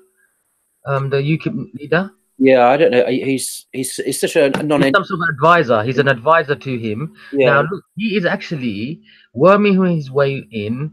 Look how dangerous that is, guys. Yeah, he's actually wormed his way in there, and now he is like what? He's not. His arm's length away from like the parliament, you can say, not that far away. So can you imagine if someone like him has any sort of influence or anything like that? What, it's the end for us, It happened in America. Can I just ask, please? Yeah, go on, sister. I think it's like Ask Paul a Question day. I'm sorry. No. I'm just putting it out there. Like, if anyone can elaborate on it, what do you guys think? Everyone is to the floor. Everyone. Well, I think the mistake is to see this as a London, but it's not. This is a international, global issue. The rise of populism is happening across the Western world, and even in places like India with the Hindu nationalists, and other places, we're seeing a resurgence of identitarian politics, of religious observance, persecution of Muslims in the Rohingya, as we know, in former Burma, and in India itself, where Hindus are persecuting Muslims on a huge scale, unreported. Can I just say something about that? Yeah. Ask Paul a question. After, go ahead. Yeah, so just with regarding what Paul's saying about the rise of well, the how this whole religious sort of aspect and people going back to their roots in terms of their beliefs and what their ancestors believed in, that it's all coming back. And Yeah. I think what would be really intriguing side, yeah, is let's Yeah. do a show on how that ties in with the end times. Like, I'm not a conspiracist. I'm not like crazy about the whole, like, you know, always No, coming I like tomorrow. that show, bro. I want that show. That's a good Yeah, idea. yeah, yeah. I like it as well. And Yeah. but I'm not that type of person who's like Imran Hussein. Do you guys know Imran Hussein? Yeah, yeah, yeah. Yeah, I know. like I don't Yeah, get yeah. I don't like to get too, you know, crazy I about like it. yeah, he's a bit But he human. has a lot of he has a lot of good points. And Yes. I think it I would be good if we because if you link up certain areas that Paul's mentioning, like India is one of them, but especially the European countries, which are a lot of them are going closer towards the whole Russian aspect, where the Orthodox Christianity sort of ideology, and they're going a bit away from the secularist one. And if you go and if you look at a few of the some of the narrations are weak to some of the hadiths actually, with regards to some of them are authentic actually, with regards to the end times and what would happen with the Christians becoming an 80 nation flag sort of army, if you like, and then the Muslims will be on one side, and then they're gonna come together to fight a common enemy. And if you bring all the hadiths together, and then you see what's happening politically in this day and age, it honestly is quite revealing, man. And We can do that it's next week, bro. yeah, What let's I do it, want you bro. to do, yeah, I'm gonna bring get some so links many and like hadiths sources. Yeah, together, of course, and we'll do 100%. it. Yeah, absolutely. Sister, before you bring in the question, can I comment on also that real quick? If it's a quick one, though, yeah. Go on, Yeah, man. real Go quick. on, man. Brother Paul, I've also noticed, before I forget, I've also noticed that most of these people who go to this kind of spiritual, religious, conservative, cultural kind of understanding of what they want in their society, right? I notice it's mainly because the society they're living in is too secular for their values. So they want to bring back their values of the past into that. And I've noticed that in America and many other countries, including India, they want to bring their values, and many of their values they don't realize are cultural values are actually very bigoted and extreme. And I think that's what happens. And instead of blaming the government or the secular society or the conditioning they're going through in the society, they blame the Muslims for some reason. I don't know. I think it's a scapegoat. Do you want to comment, and then the sister can chime I in? just wanted the more intellectual underpinning for this movement in America and in Europe is called the alt-right. It's associated with people like Richard Spencer and others. That they've been quite marginalized online now. They've been taken down by Twitter and Facebook and so on, but they're still there. And their ideas have taken root. But I think that the key issue, I think, for many people in the West is a question of identity. And this year I did something that was quite painful for myself. I decided to actually, and I do this sometimes, I don't do it very often, but when I do it, it usually changes my life. I try to listen to what the right are saying, not the right wing in British politics, but the alt right and people like that, the traditional right are saying about immigration, about so on. And I mentioned Douglas Murray's book, The Strange Death of Europe, because this is about immigration, it's about identity, it's about Islam. And I wanted to hear again that voice from the indigenous English people who are hostile. Why are they thinking this? What are they? Where are they coming from? And I try to listen rather than simply refute. And I could reconnect with something that I used to believe 10, 15 years ago before I was a Muslim, and I actually completely purged it out of my body. But I could now remember what it was like. And my view is, unless we understand, unless some of us make the attempt to understand where these people are coming from, we won't be able to talk to them and perhaps offer a way out. Because I believe that many of the things these people want, what do they want? Many of them, they want traditional family values. They want communities that are not fractured. They want a way of life that's not based on materialism, individualism, liberalism. You know, the liberalism is one of their enemies. So many of the values that actually Islam actually can give them. And yeah, exactly. We should be able to say, look, what you're looking for. Well, I don't mean the race side of it, because race is an important part of it for them. But in terms of all your hostility to the modern world, this revolt against the modern world, to quote Julius Evola's famous book, which is like a Bible for some of these people, this Italian philosopher. What you're looking for is actually found in Islam. It's not found in Christianity, which is given up, basically. Look what Pope Francis is doing. Look at the Church of England. Look at the Episcopalian Church in the United States. These people have gone over completely to secular humanism, with a kind of sprinkling of Christianity on top. The only religion that's retained its integrity unchanged throughout all these centuries is Islam. All of the major world religions have basically accommodated themselves to the zeitgeist of the West. So Islam is actually an answer to the questions they're looking for, if only they would look to Islam and actually see what's there. I mean, they're banging all the time about, you know, the age of Aisha and about so-called Sharia punishments. This is a distraction, because that's obviously not what Islam is about. It's about blah, blah, blah. So anyway, I mean, I think there's a lot of work that can be done there to connect with these people in a way that understands where they're coming from, can dialogue with them, but actually introduce them into a different solution to some of their legitimate concerns. When I say some of them, obviously, you know, their white nationalism is not a legitimate concern, but that's not what they're only about. They're also about other issues to do with feminism, to do with secularism, to do with liberalism, the rise of sexual immorality and decadence and so on, which Islam does have an answer to, I think. Anyway. Salam, brothers, can we... can we let the sister talk, please? Sister's been waiting for quite a while now. Salam, brothers and sisters. Salam alaikum, salam. Great dunya. Great dunya. You can come in after the sister, inshallah. So mute your mic, inshallah. No, just mute your mic for a second, Akhi, because sister wanted to ask something. Go on. This is like a double edged kind of like question for Paul. Recently, I don't know if you've watched it, I've had like a debate with a member of the park. I think SYED is banned us from mentioning his name, and basically he had an issue with the niqab, and he was kind of preaching for it to be banned. And the reason that he claimed that he wanted it to be banned, he said, is that he believes that it goes against social cohesion. Now, as an Englishman, I'd like to ask you, what do you think social cohesion means, and also how you would have answered that statement. He said he hasn't got a problem with the security side. He doesn't think that the niqab is a security threat. He just thinks it goes against social cohesion. How would you have answered that? I'm sorry, I'm going to break the rule here, sir. I'm not going to mention who it is, because this really is the issue. When Raj says things like that, if we could answer that, if I could answer that question to his satisfaction, I promise you, in 5 minutes there'll be something else he'd be banging on about. And then something else, and then something else. This guy is on a mission, basically, to take Muslims down, Islam down. These are just frothy issues.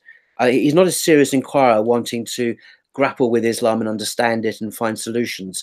He is, and he has said this publicly, so I'm not putting him down. He is has mental health issues, and he is, you know, he has Asperger's syndrome, and he has other issues. And he obsessively goes after these things. And I'm not sure just giving him intellectual answers is the solution to why he's asking these questions. Do you know what I mean? He's not like a normal person who would say, well, I'm genuinely perplexed about this. Can you please explain it to me? No, he's someone who, if this was answered, he would find another issue, then another issue, then another issue. It's not quite... Absolutely. But as they for all the do viewer, that. They all do that. This person, what would you say to that? Would you say that me as a sister who wears the niqab but integrates, works, is educated and born in this country, do you feel that my veil makes me a person who is not socially cohesive? And how would you answer that question? Because he's not the only person who said that. Well, I mean, there are different levels of answering that. I mean, at the level of Sharia, what you're doing is perfectly acceptable. And if you're doing it in obedience to your Lord, then it is a commendable thing and a praiseworthy thing. Another level to answer that is, in terms of the English white population, if you like, if I can use that expression, that they're not going to like it in the main. Most of them won't, because it's so different from what they're used to.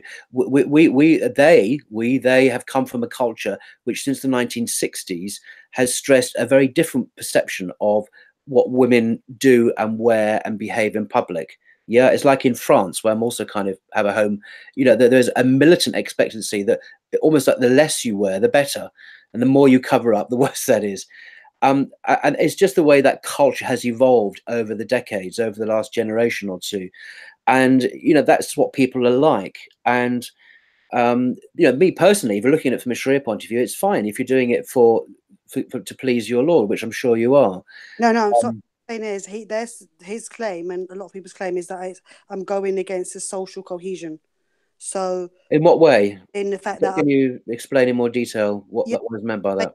It's exactly. So when I'm saying to him, I actually work, I went to school in this country, I'm educated in this country, so what more do you want from me in terms of me being socially cohesive? He's saying, no, you have a barrier because your face is not shown, you are not a member of society. So I was wondering. No, I mean that's obviously a silly thing to say, because I mean, like this conversation I'm having with you, I mean, as far as I've known, you could be not wearing even a hijab, because I can't see you, and yet what you're wearing is irrelevant to a conversation we're having now, because we're having it online. And so much of our communication with people these days is online, over the telephone, you know, by email. You don't, what a person's wearing on their head is irrelevant. It's increasingly irrelevant in this technological world we live in. So I think that his comment, if it had any validity, is of diminishing validity in our technological world. Absolutely, that's exactly what I said to him. So thank you. Oh, was it? Okay, I didn't know. Yeah, could I comment on that before Grey Dunya comes in, Brother Paul? So what I've noticed is that culturally, we haven't changed in many Western societies. They haven't changed from even back in the 1920s or 50s, let's say, where they would cover up more instead of showing more, right? Because if a person who was wearing a niqab, like the sister, would come to them, they would say, "Oh, this is not our culture. This is weird. What are you doing? You know." They would look down upon her and say, "You're not socially cohesive and all that." But then even today, the same you know, a culture who says you have a freedom to wear what you like, they're gonna say you're not socially cohesive, because you're not wearing what we're used to. So I think it just, we as cultures in the Western hemisphere, at the least, they evolve, but something still remains in them where they're not open to other cultures, basically, in a way. Well, I don't think we should be too hard on our culture. I mean, I'm not widely traveled in the world, but I imagine there are many cultures in the world, without pointing fingers, which are far more closed and conformist than, say, England and America are. I think England and America are probably very open societies, perhaps too open. That's the point. When it comes to, you know, individualism and laissez-faire morality and whatever. Yeah, but here's the thing. Sorry to cut you off. They are completely open that they're dictatorships and that they're not into freedoms. The West claims that they're the fighters for freedoms, and they fight for the right of people to have their own sexuality, to have their freedom. Freedom of expression. Herein lies the problem that I have. I know that I love my country. I'm so glad that my parents were economic migrants and came here and gave me the life that I have, purely based on the fact that I can express my religion, I can express my ideas, and I can be really whoever I want to be. However, then people will turn around and say to me, you can't dress this way. This is where I find the hypocrisy. Whereas if I go to the Middle East have no shame in saying that most of the Middle Eastern countries are dictatorships. Herein lies the difference.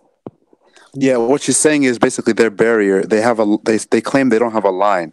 That you know, that it's freedom, right? But it's actually, the line is a lot closer than what they claim, basically. Yeah, Arab countries, Muslim countries don't claim to be free. But they propagate it. They propagate over here. They propagate that. Yeah, over here they say you're free. But it's almost like it's not exactly true. Like it's not. The line is actually a lot closer than we think. You get. This is not. I would honestly say it's not the majority of the British people. I will say. No, absolutely. Minority, but the minority seems to have an aggressive voice. But I have no issue with educated British people. It's always the uneducated, chavs that I have a problem with. I'm sorry to say this. Not all chavs. But for the most part, it's the uneducated, unemployed people that I have an issue with. It's not the doctor, the engineer, the solicitor, the barrister. I don't have problems with them. They're just like whatever. Even if they don't necessarily agree or like what I'm wearing, they're like, that's what she wants to wear, and they just keep it moving. So again, it's not a less bash British.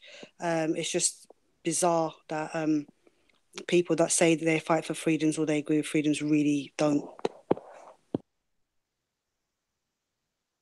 Yeah, I agree. A little unusual. So, Great Dunya, if you want to chime in, I think you had a question or anything. Great Dunya on. No, I ain't got no questions. Yeah, you want to chime in on that? Big up to all, innit?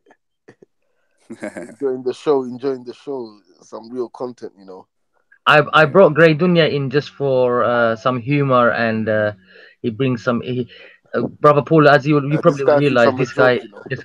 this guy is just cracks you up with one or two liners. He will trolling. I met Brother Paul. Do you remember me?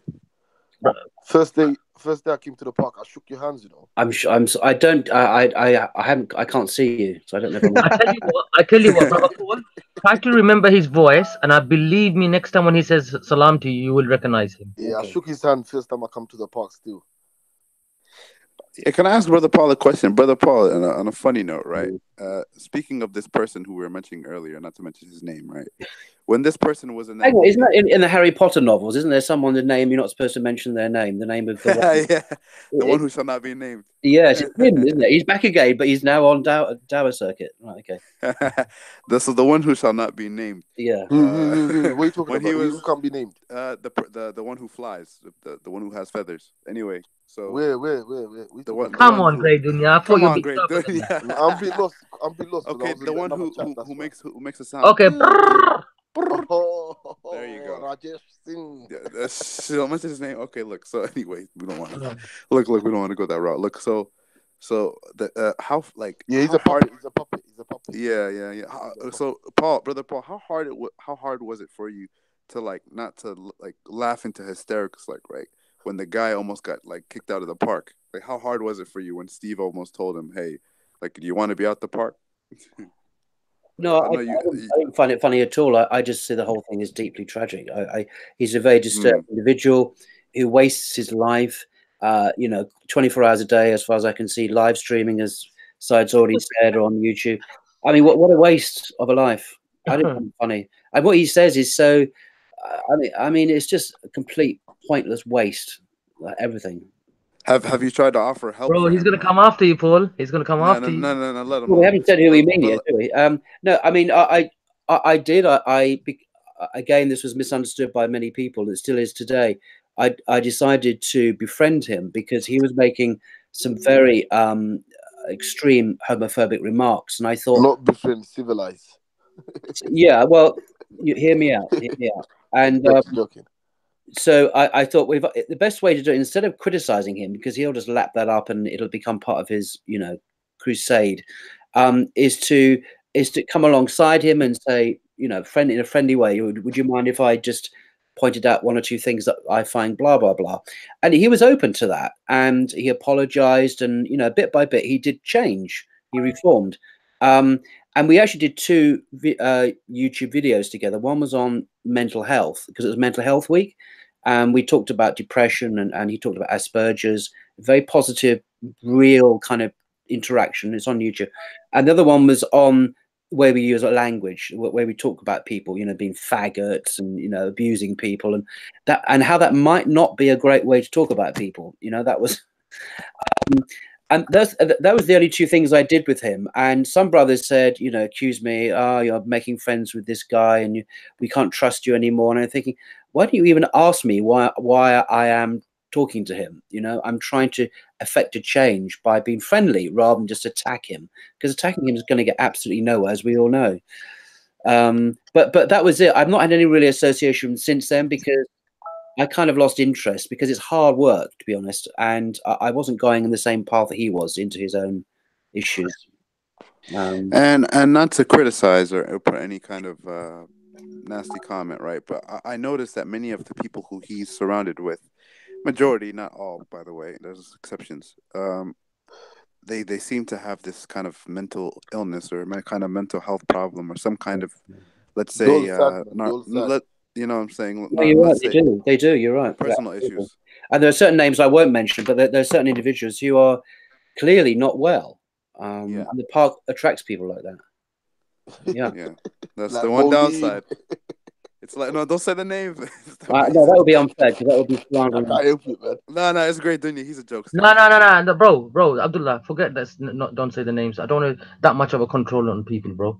Sorry. Oh, no, it wouldn't be appropriate. Abdullah, if you don't want to say the name, you don't say it. If he wants to say, he can say it. It's just. Yeah, man. It's the young. But I don't want people to say, don't say the name, don't say the name. Do you get it, bro?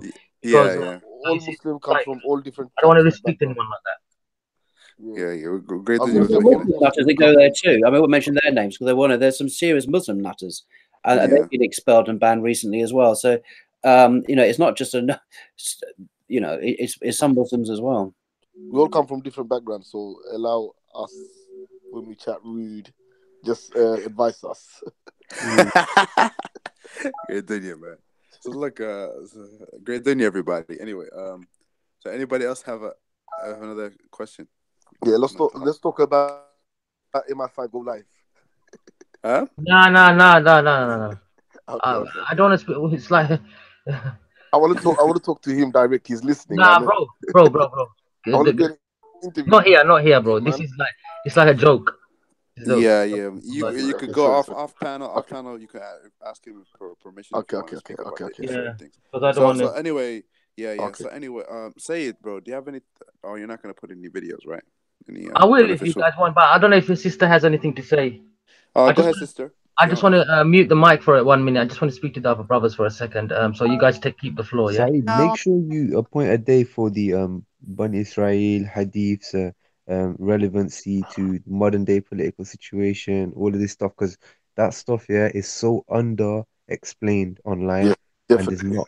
Yeah, honestly, bro, there's so much to say on it, and I've had to literally like play the scholar in my own type of way and like go find narrations, put them together, and I'm like, wow, how has nobody clocked like certain things? It's amazing, bro. There's so much to talk about, fam. Trust me. No, that's a good topic, inshallah. We've got too many players. Inshallah. I just want to say salam to everybody. Okay, walaikum salam, sisters. Yeah, so join us again in the sister. And if you want to do a specific show or anything, just message me in the Hangouts or email me, because remember my Hangouts notifications all are switched off. So if I don't respond straight away, just email me. And if you want to plan a show, get other sisters on board, you want to talk about specific issues, just let me know and we can set it up for you. This platform is yours as well, okay? So just to let everyone know, this week yes. the circle we're going to be talking about knife crime and stop and search, inshallah. So everyone's welcome to join us in the circle this Sunday, inshallah. Where's that? Sister, big up yourself. You bring a lot of wisdom in the park. Hold on a minute, Graydunya. What was that, sister? This week, inshallah, the topic that the sisters are going to talk about is going to be knife crime and stop and search. What, in Speaker's Corner? Yeah, in Speaker's Corner. So everyone's welcome to join us, inshallah. Oh, really? Cool. What, is it just female sisters or? Basically, there was a bit of a controversy as to what it was. I was having a conversation with Raven and Scattered Minds, and we decided that we were going to do a ladies' circle. But what it is, what I decided to do with the sisters was it's a ladies' circle, but men are allowed to join. What they can't do is change the topic or take over the conversation. So we pick the topics and we discuss them, and men are more than welcome to join.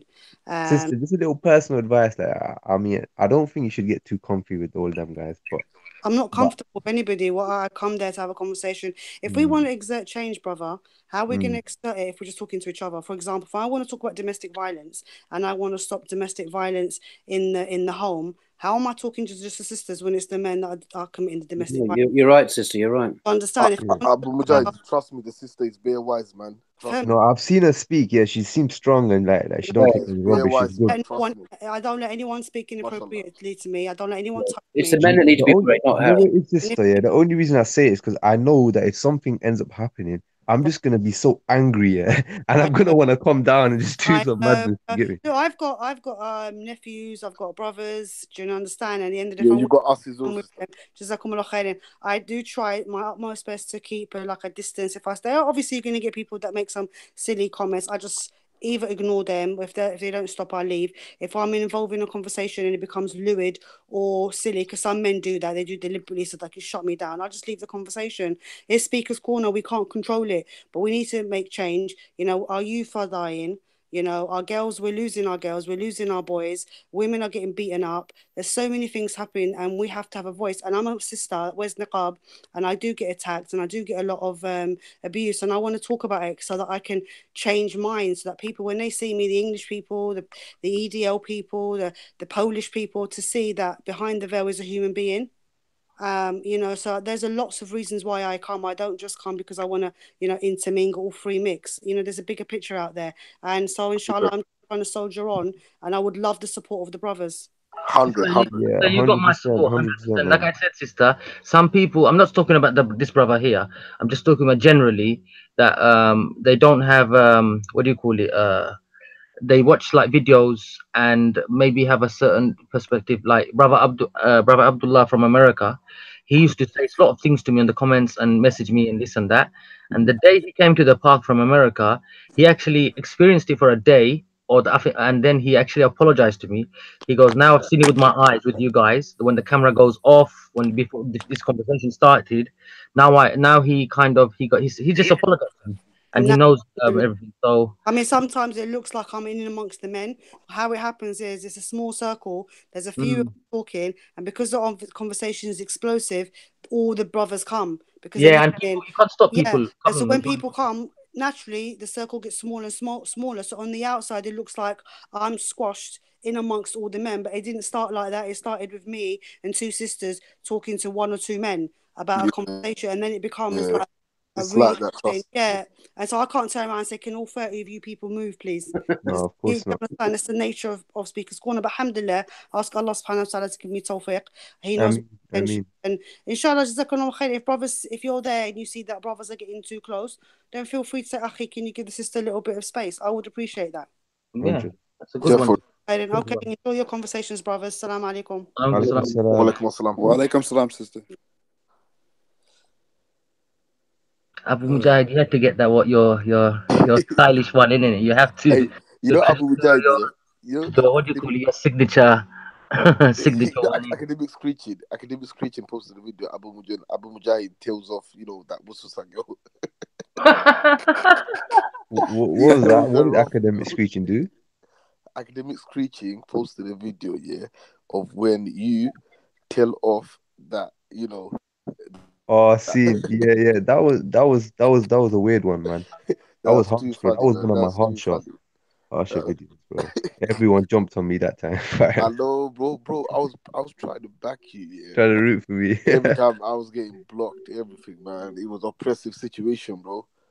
Yeah, man. Trust me. At least things are cleared now, innit? Yeah. Yeah, I was gonna say to Brother Paul, I don't agree with a lot of things, but I still respect you as elder, innit? Did you hear that, Brother Paul? You don't agree with a lot of what I say, OJ. I didn't realize what I said was terribly. Not here. Your like views and stuff on certain things, innit?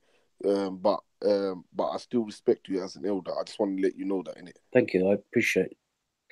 As a junior, I respect that. Is that right?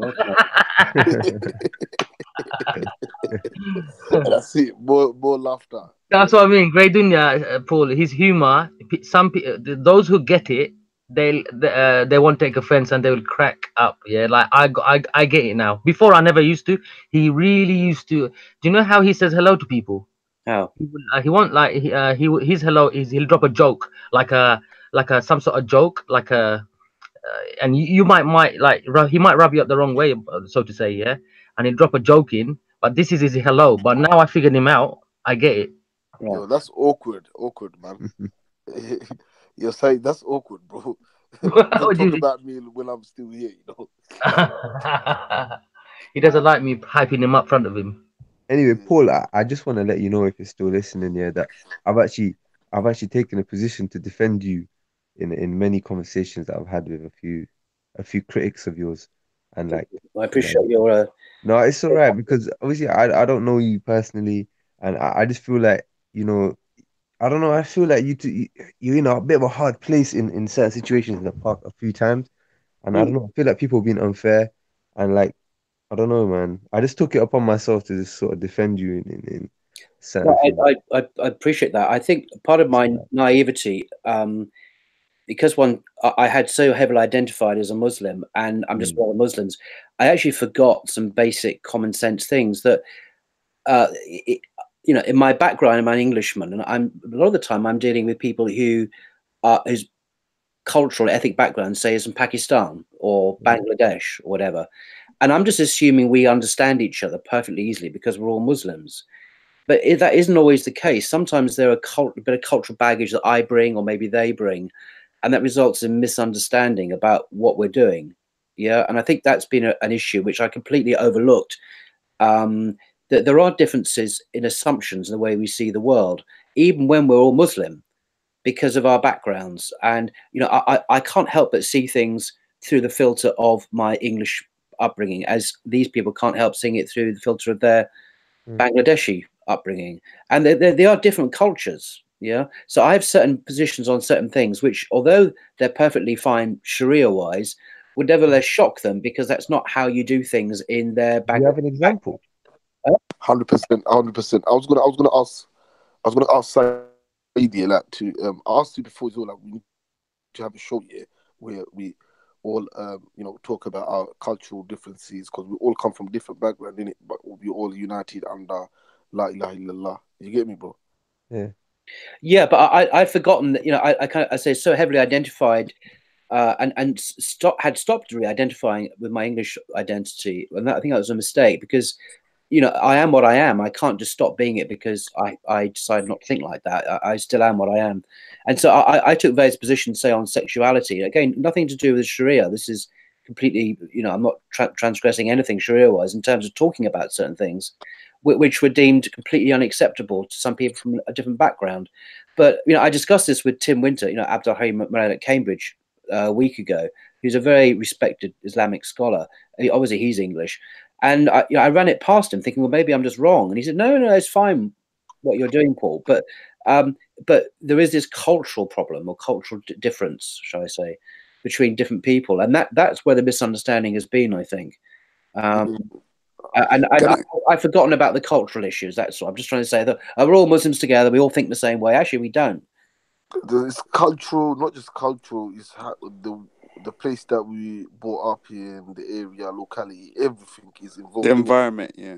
I like to think, like for me personally, I always found the cultural differences to be a real benefit also because, I mean, not just it also has to do with the food and some of the treatment, because I'll go to some cultures in like Pakistan, and they'll say different words in Arabic, right, or different phrases like "Allah Hafiz," you know, and Arabs don't really say it that much. They just say, you know, "Ma salam" or "Inshallah," you know, or something. But I find even their food, right, and like I'll go to China, and like if you see a Muslim China, they have halal Chinese food basically, and it's like a very nice traditional way they make it. And there's a lot of different things, the way their traditional dresses are, and they're Muslims. Yeah, it makes you really feel like mashallah, look at the unity, like subhanallah, look at these Muslims from different regions. They have different cultures, but when it comes to Islam, bro, they're like one body. You get me? And it's actually I feel like a benefit. Like if I go to Pakistan and they treat me, oh brother, how you doing? Salam alaikum, or something, you know, and they give me some of their food, you know, and I'm like, wow, mashallah, you guys make amazing food.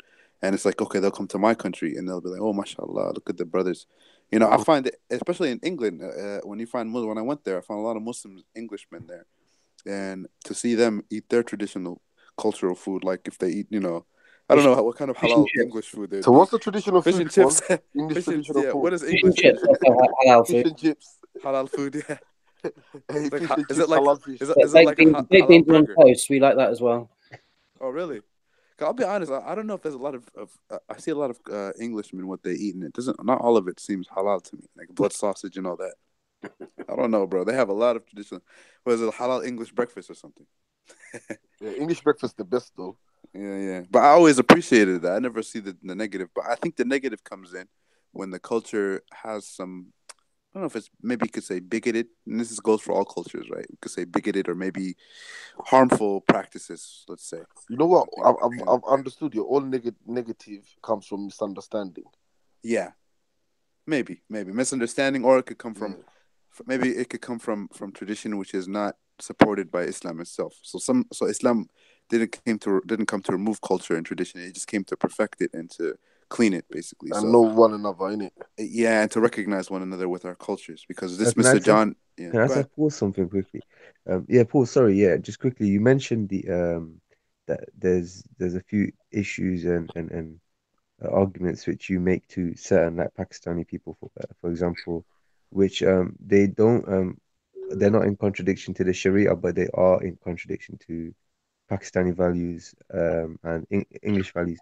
What would be that? What's could you give like an example of something that's like? Yeah, I mean, I'm not targeting or highlighting Pakistani, but that's Okay, not not what just I meant. Pakistani. I meant watch that.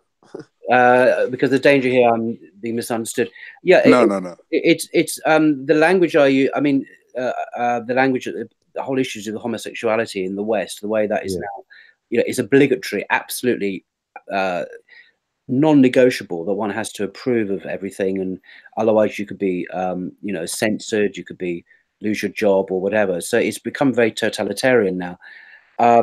And many Muslims, I think, in America, from what I've heard, the MSAs and so on, become very liberal on this issue, or they just shut up. They don't talk about it because they don't want to get attacked and demonized by the media as well. I've been told by one imam at a very prominent London mosque, won't mention what it is because it's going to be on YouTube, that he never preaches on this subject because even though he holds the orthodox view, is because he fears that he will be labeled as not integrating or having extreme views, simply because he regards it as a sin, which is so he can't preach on it in his view, which is terrible. The self-censorship. But what I did publicly is mention my own same-sex attraction, not because of any need to display anything, but because I wanted to humanize the whole conversation about people who are people, men and women who are same-sex attracted. So we're not animals. We're not people just to be killed. And I hear this rhetoric from some Muslims. Nor do we, in choosing to live Islamically, we're not affirming that lifestyle or that behavior at all. We're recognizing the boundaries that God has set, the limits God has set on our behavior. And so I chose that to be known for didactic reasons, because I wanted to facilitate an education, spreading knowledge, and that was seriously misunderstood by a lot of people, as many people say I want to change Islam, which was not my intention or motivation. I've never had that from you, to be honest. Many people have said that it's on, and others have said, well, I should keep my sins private. Well, I'm not talking about my sins. Actually, I'm talking about an orientation. An orientation is not a sin in Sharia. It's actually the physical act, which exactly the physical act. Now, no, I've always said, and I've given a lecture. You can on YouTube at a mosque in London. I was invited by the imam at Regent's Park Mosque to give a public lecture. It's on YouTube, and I asked him after, is there anything I've said that you think is not orthodox? And he's trained at Al Azhar. He said, no, what you said was perfectly fine. And I meant every word of it. And that's my position. My position is whatever Islam, it's a position of the Sharia, of the Quran and the Sunnah of the Prophet. But I want to humanize it, as I'm sure Muhammad, peace be upon him, would do. If someone is sincere and they're struggling with their trial, their tribulation that God has given them, and they're not advertising their sin, because I'm not, but nevertheless they have this thing they're struggling with, then compassion surely should be 100%. But often it's not. It's one of I think, I don't know why people can't handle it, and they think, oh my God, he's coming out as gay, and he's trying to change the religion. He's trying to. Actually, I'm not. I'm trying to have a conversation about it. That's why, Brother Paul, if I can just comment on that. That's why I always say, then why did Allah send Prophet Lot to people who were committing this act? If they did not have a right to be forgiven, like he tried to call them to Islam. Sure. So why would he? Yeah. So why would he? That's what our rationale. That's a good point. I thought, why did God send prophets to these people if he didn't care and want them to change and come back to the straight path? And so my motive has always been to humanize this and to bring genuine knowledge. Also, I'm very keen to spread knowledge of what the Sharia actually does teach about, not just about actions, but about the hudud punishments as well. And that's a different subject. But and just to accurately pass on what the Sharia does and doesn't teach about X, Y, and Z. Because I find it very interesting, and I find people like Jonathan A.C. Brown and others who are very articulate expositors of Islamic, the classic position, are really helpful. And it's often people, even Muslims, don't often understand what the Sharia position is. About the witnesses and period before. The whole shebang about the Sharia. Brother Paul, can I make a quick comment on what you're saying? I think if I can explain, right, it wasn't anything you did per se at all. I think what the problem was, and I analyzed it very carefully, right, and I didn't have a problem with what you were saying at first. And I think people, they were just afraid that, not that you had anything to agenda or anything. They were just afraid that what you said, that phrase you used, basically could be, even though you gave a good context for it, right, it could be taken out of that context and used in different instances. So if it's like almost like a shortcut term, like instead of you saying I'm a Muslim who has these struggles, you gave not a label, but maybe like a term for it. Let's say, right? Yeah, I did. And it's a term. I think because that's a fair point, and I think the thing is, the danger I can be too. The shortcut. That's it. Yeah. Yeah, too sophisticated. Term. Yeah, I took it. I can be too sophisticated about it. If I talk about, people have same-sex attraction, for a lot of people, they think, what are you talking about? If you just say, oh, you're gay, oh, that's what you mean. But you're right, the word gay carries some freight, some ideological freight with it. Because there's people who claim that, but they don't claim exactly what I know. But I wanted to, in a sense, identify what the issue was, but then to heavily contextualize what I meant by that. But you're right. If you take that out of context, and then it's a risky thing I'm doing, or I have done. It's a risky thing. It's a risky thing. That's why personally, if I were you, I would have put it. I would have not said the word gay Muslim. If I were you, I would have said Muslim. I'm a Muslim who has these tendencies or thoughts, basically. Not, people sometimes, I think we use shortcuts sometimes too much as Muslims, as people anyway in general. We use shortcuts. I think also when we're having sort of strong discussions and about a speaker's corner, sometimes I did use these expressions because, to be honest, it's just the language of our culture. It's the language that people use in London, in the media. It's just a normal way of talking about it. So sometimes you didn't mean to say it that way. You might have meant to say it in a more let's say it in a more direct sense. But maybe you said if people want to misunderstand it, then it's certainly open to misunderstanding. Yeah. No, I understood it. I just had a problem with the label. The thing is, it actually was like a small minority of people which jumped on it. It was a small minority, yeah. But the thing is, the small minority, all they were upset about was maybe some of them were a little bit ignorant on what he was saying. They didn't get where he was coming from. Because honestly, he's coming from a very Islamic sense. He's not saying anything. He really is, yeah. Because every human being struggles with things which can be worse than this. So, but even though it is one of the worst sins, but what he was saying is he's not promoting it whatsoever. All he's saying is that people who go through these, let's put it for a better term, illnesses or something, let's say, right, that you should accommodate that Islam. It's not going to punish them for their thoughts. It's going to punish them for the action. So that's all he's saying. But the thing I had a problem with him is that I just wish he'd never used the term gay Muslim, because what happens is it becomes a label, and many people use that same label and say gay Muslims are allowed. Do you get me? It's just a dangerous term. Like you make a valid point, and this it's a shortcut term. That's all. But this is part of the predicament I'm in, because I want to communicate clearly, and yet the language I'm using is loaded already. Yeah, exactly. And it's not neutral, and it is it's a minefield. Like walking on eggshell. I mean, it's a minefield to try and talk about this. But what we're doing now, you and I, and discussing it's precisely what I wanted always to do, and just have a normal conversation with people. And most people are reasonable, actually, and will, as soon as they understand the issues, they're fine. Sorry. I mean, I didn't have a problem, because listen, if anybody really actually listened to what you were saying, you would actually imagine a person saying a person who commits these acts will go to hell, and it's punishable. It's very punishable by Sharia. Imagine you said this to a person who's a homosexual today, bro. They'll throw stones at you in America. Like the homosexual people, they'll be pissed off.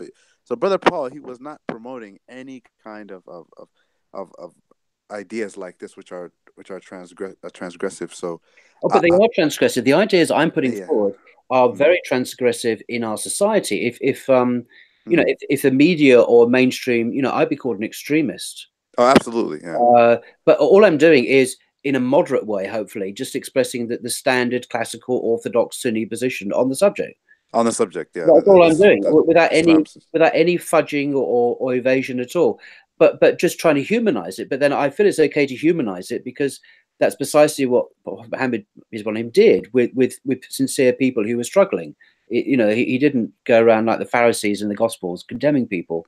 Because there was a people who came to him, and this is the last point before because I think we should change the subject back to some of the EDL. But the Prophet ﷺ, some people came to him and they said, "Oh, Messenger of Allah, we have things going through our head that if only you knew it, how we are so ashamed to even tell you them.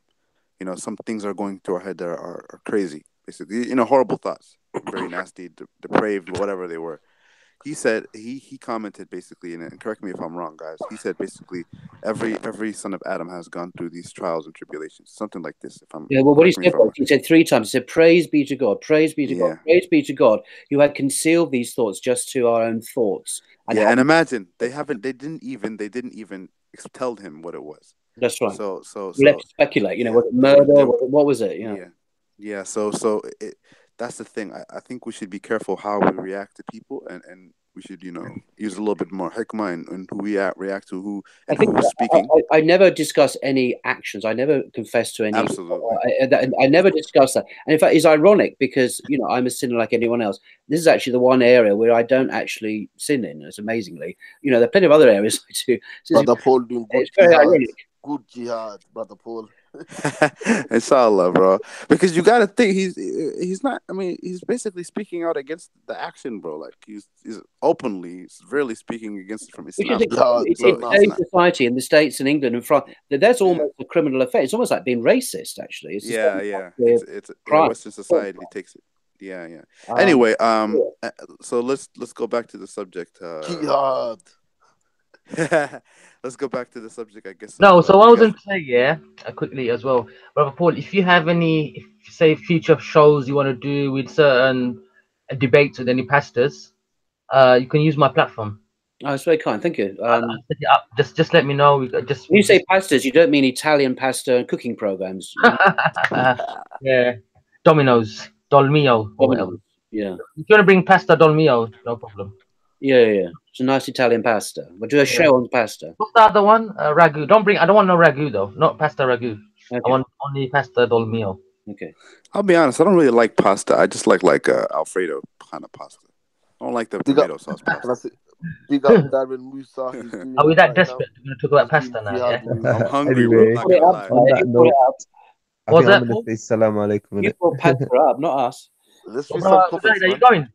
Yeah, I'm off, man. You guys, so. All right, yeah. So remember, make sure if you message me on Hangouts, remember I won't get it until I log in. Yeah. So if you want to plan a show and set a show or whatever this week, yeah, bro. Please, sure you need to let me know a day. You need to let me know a day because I'm gonna get references for get everything I want to speak about. Because I'll let you like kind of run it. Do you understand? I'm happy to do that, bro. Just let me know when you're happy to do it. Yeah. Right. Okay, just make sure you have enough material and 100%. I want to be ready for it. Syed. No confusion though. Syed. All right, bro. Salam. All right, bro. Mujahid. Masalam. Walaikum salam, Abu Mujahid. Yo, Syed, get Jordan M, man. Where is he? Brother Jordan. We forgot about. He hasn't been on the chat. I don't think. I don't know. Yeah, I told him to download Hangouts a long time ago. Yeah, I don't know if he was able to. Get on, man. His views will be interesting as well. Yeah, I'd love to hear his views. Like English Muslim views, man. I love that. You know what? He's a nice guy, you know what I want to do? I want to get some English Muslims reverts together on my show. That'd be amazing. Yeah, get the brothers, man. EFD Dawah sign. EF something Dawah. Yeah, that'd be good. Hamza could probably hook you up. I doubt Brother Hamza will come on. They're coming this Sunday. Brother Jordan and people, new reverts like that. Yeah, they're coming this Sunday. Brother Hamza, yeah, he's proper integrated, mate. Trust me, he's integrated in our Asian culture, Asian Arabic Muslim culture. He's proper integrated. Hamza is the dawn. That makes plenty of things. No joke, he is. You know, Yeah. I'm gonna screen share. Let me see if I can do this But right. first, I want to answer from Brother Paul. Brother Paul, is there any actually halal type of English traditional food? Like I've always wondered about. Yeah, that. fish and chips, bro. Fish and chips. I told you about it. Yeah, fish and chips. Fish and chips. That's it. Well, you Come on, asked don't just say that. That's it. Like that's it. It's disrespect, bro. Well, you know, on Sunday lunch was roast beef, famously. You know, the French, we call them frogs. They call us roast beef. Ah, the roast beef. Roast chicken and roast beef, the best. Because we love our roast beef on a Sunday. Are you going to speak to Connor this Sunday, bro, Paul? I'll be eating my roast beef when I have time for that. No, inshallah, I'll be going. Yeah. Okay. Cool. Yeah, roast beef and one roast thing I chicken noticed, is the best, man. the good Yorkshire pudding, gravy, potatoes. Very nice. Recommend it. You know why? Because I've come down to London a few times, potato, and I've always man. wanted to find one of these restaurants, you know, because I love London food, man. I don't know what it is. Yeah, you have to come down East London still, man. I'll be honest, in America, unless you go to like a 5-star restaurant, they don't cook food like Londoners do. I'll be honest, or Europeans, because they don't pay attention to the food, bro. I'll be honest. Like a chef over there is probably like 3-star, 4-star chef. A chef over here is like, okay, I learned in high school. Very nice restaurants in Chicago, in downtown Chicago. I've been to very nice restaurants. Oh yeah. The major cities, absolutely. But me, unfortunately, Yeah, I'm more in the Americans country. food with pizza, man. Banging pizza, mad large pizza, you know. Oh yeah. The New York pizza and all that. Yeah. American pizzas. Chicago pizzas are very good. You know what it is? We have more food where it's a lot less what you call cuisine or design, but it's a lot more what you call oily, like fatty and it's big portion, soul food. Big portion, isn't it? Exactly, it's more soul food. Over there, you guys have more. You cook the food a lot better. Let's say you guys have a more design and more, you know, because we're nearer to variety. France, huh? We're nearer to France. That's why the influence of the French. Yeah, the French. Yeah. I'm trying to. Your screen is sharing. I'm trying to. Guys, is my screen sharing now? What? Yeah, sharing. Yeah, your screen share. Hold on, let me. Said, you might want to be careful. Yeah, Said, quickly. No, our links are off. The links is off. But what's happening? I don't know if that. Okay, for is it sure, working bro. or what? I want to mess up the live stream, but okay. Yeah, it's working. It's working. You can see, brother Paul. Can you see yourself? You see yourself twice. Yeah, twice. So what I want to do, is hold on. So what if I just go to YouTube now? Go to home. Where is it? Videos.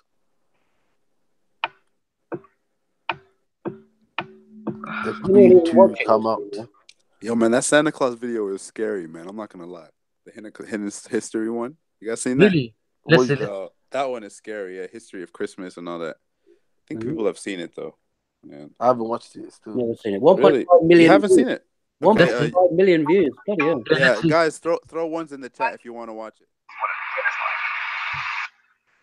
In the winter season, around December 25th, the people celebrated the winter solstice. And so the winter solstice would come about somewhere from December 21st all the way to around January 6th or so. And so the people of the North would celebrate different holidays, have different occasions based upon the winter solstice. In the wintertime, there is a period where there is no light. You are literally in darkness 24 hours of the day. And this stretches for a period of time. Now, could you imagine if you're living in Alaska or living in Canada or living in Norway and you don't have central heating and the cold is outside? It's darkness around you. People are dying from disease. It's a terrible time, and every family would probably lose somebody, or they would know of somebody dying from the cold and disease during that season. This is the winter solstice. And so when the sun starts to come out, the people now are looking at the sun as a life-giving force. And so during that time, a number of ceremonies were held in northern countries. In the far north was the Feast of the 12 Nights, which stretched from December 25th to January 6th. Also in ancient Greece, there was the Bacchanalia, which was held for their god Bacchus, the god of wine and sport and play. The Romans had the Saturnalia for their god Saturn, their main sun god Saturn. And so you find during these times that the people held ceremonies in the north. They would burn bonfires. The light was important, the fire, because the fire represents the life-giving force for those who worship nature. Also in the north, they recognized that there was one tree that despite the cold would still remain alive, the evergreen tree, the fir tree. And so in some cases they would take this fir tree, believing that there was powers of life within the tree, and they would put it in their homes, set it there and put a light on the top of it, or burn them in the front, or they would make mistletoes and put them over their doorways, a type of what we would call ta'weez or tamima. It is an amulet.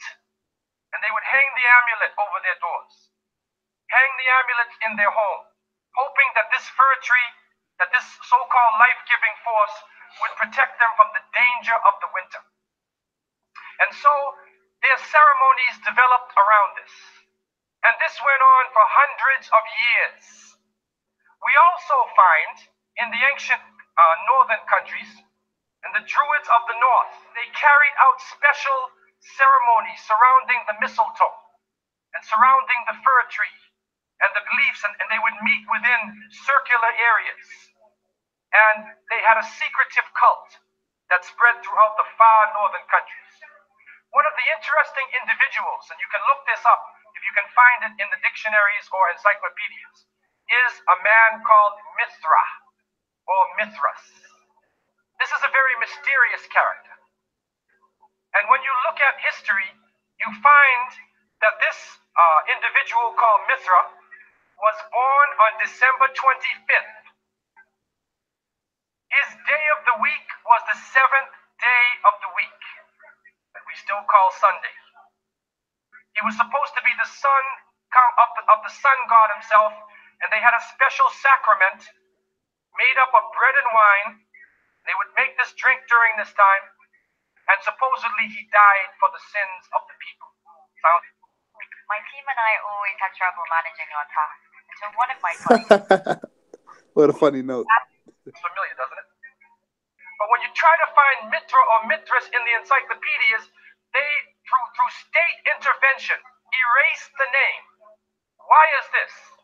That is because after the time of Jesus, Isa alayhi salam, when the message began to spread and they went north, and you'll see within historical writings that Barnabas, one of his disciples, met a man named Saul or Paul, who later called himself Paul. Paul said he saw Jesus on the Damascus road. And he went to the disciples, but the disciples turned against Paul. Only Barnabas stayed with him. But when Paul and Barnabas went into Greece, Barnabas left him. Now, what is the reason why they all left him?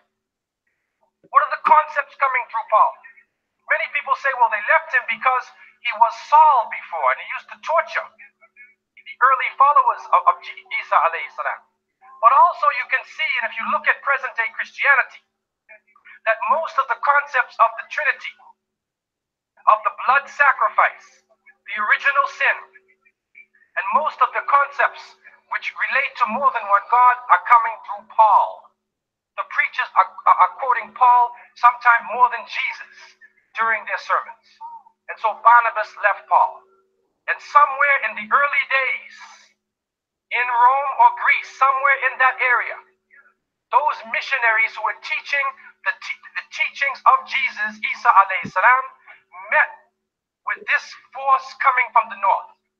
And so you will see in ancient Roman history that in some cases the Roman emperor would go out to the Colosseum and the gladiators would be fighting each other and everybody's cheering for the gladiators. Sounds like one of our football games. They would go to the Colosseum, right? And the gladiators would fight. And then if one of the gladiators was down, and they would look at the emperor, should I kill him or not? And if he wanted to kill him, he would say, you go like that. Right? You know, that sign down. If he said keep him alive, he goes like this. You know how we use it today? Yes. Okay? Gives that sign. Okay?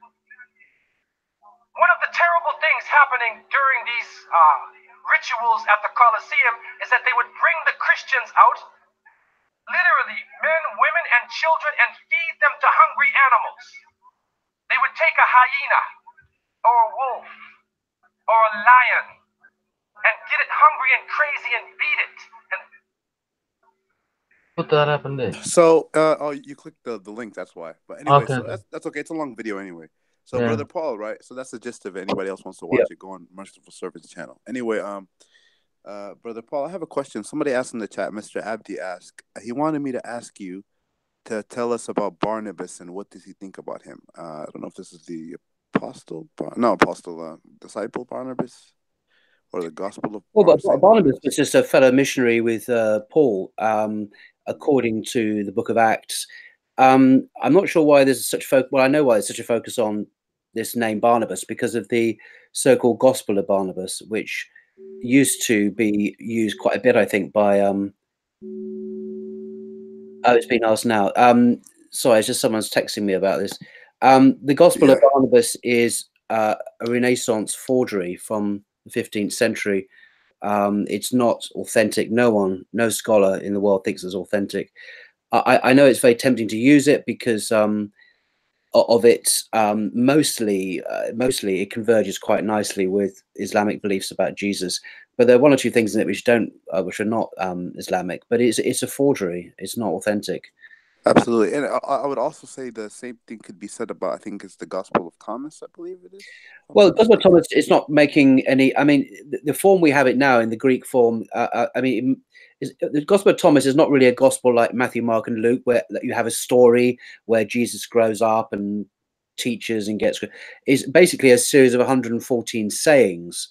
And some of which many scholars think may well be authentic sayings, but there are so almost like hadith in a way, except they have no chain of narration. Exactly. Hadith. Well, the Gospels are like hadith, but it's not a continuous story. It's like not someone telling a story. It's simply a set of statements that have been collected together by Thomas. But it's probably heavily redacted or edited by a 2nd century person because it's got some quite Gnostic ideas which weren't around at the time of Jesus. But there's some statements in it, particularly about James, actually, who's the real interest for me, where Jesus is made to say, if you want to know, the truth about life, go to James. Of course, James was Jesus's brother, and he was the first head of the church in Jerusalem, and he was a very devout Orthodox Jewish follower. He's an Orthodox Jew, and he was the top man. It wasn't Peter; it was James who was the first pope, if you like. And he and Paul were the real sparring partners. It was those two who were the polar opposites in the early church. Barnabas wasn't really a main player in that. Mm-hmm. And I wanted to make a comment. I remember watching this documentary that Christian was doing, I believe, and he went to this, I think, sepulcher, I believe, in Jerusalem, and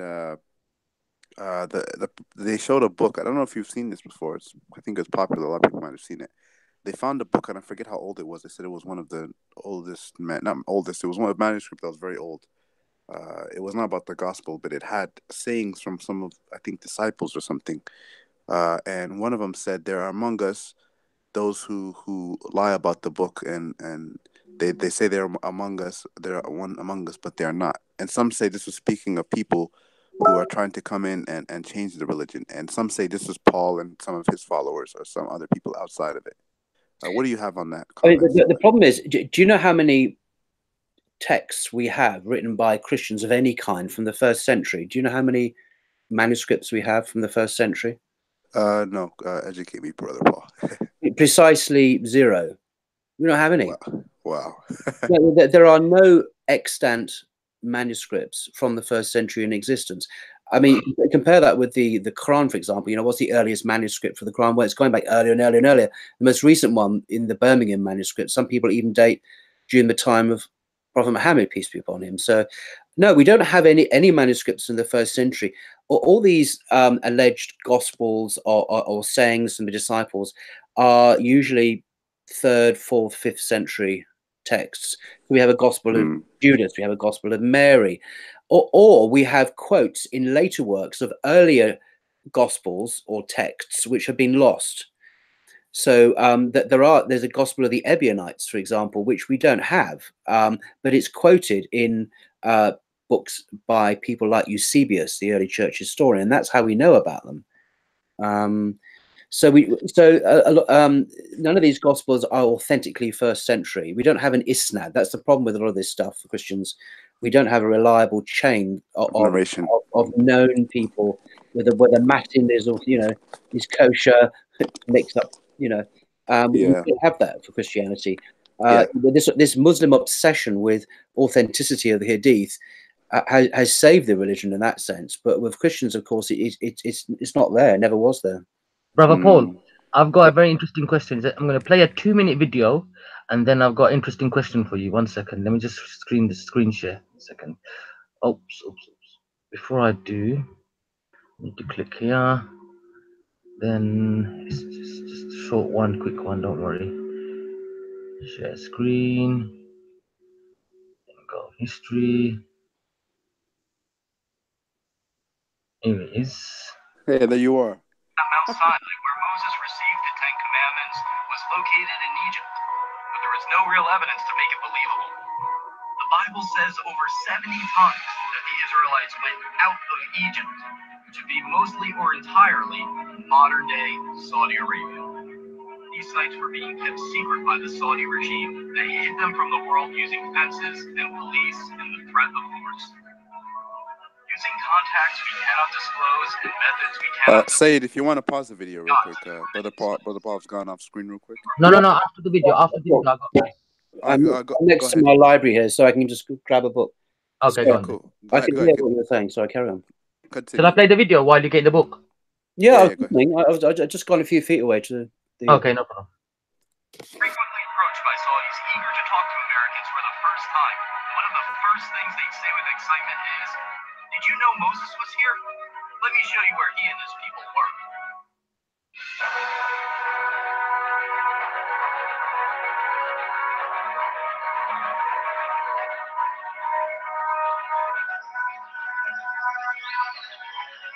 There we go.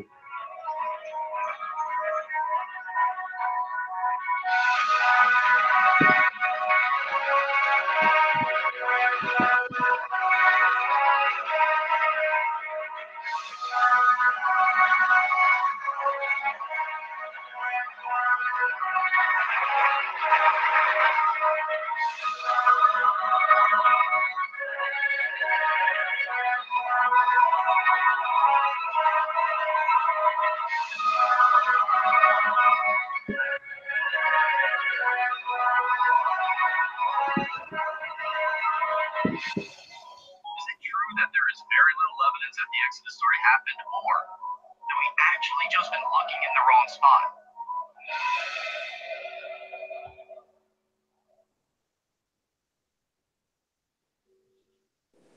Can I just say, before you ask your question, Syed, the danger of people making a site of where the golden calf was worshipped. I think it's a good historical remembrance, but I mean, it can be a little dangerous, don't you think?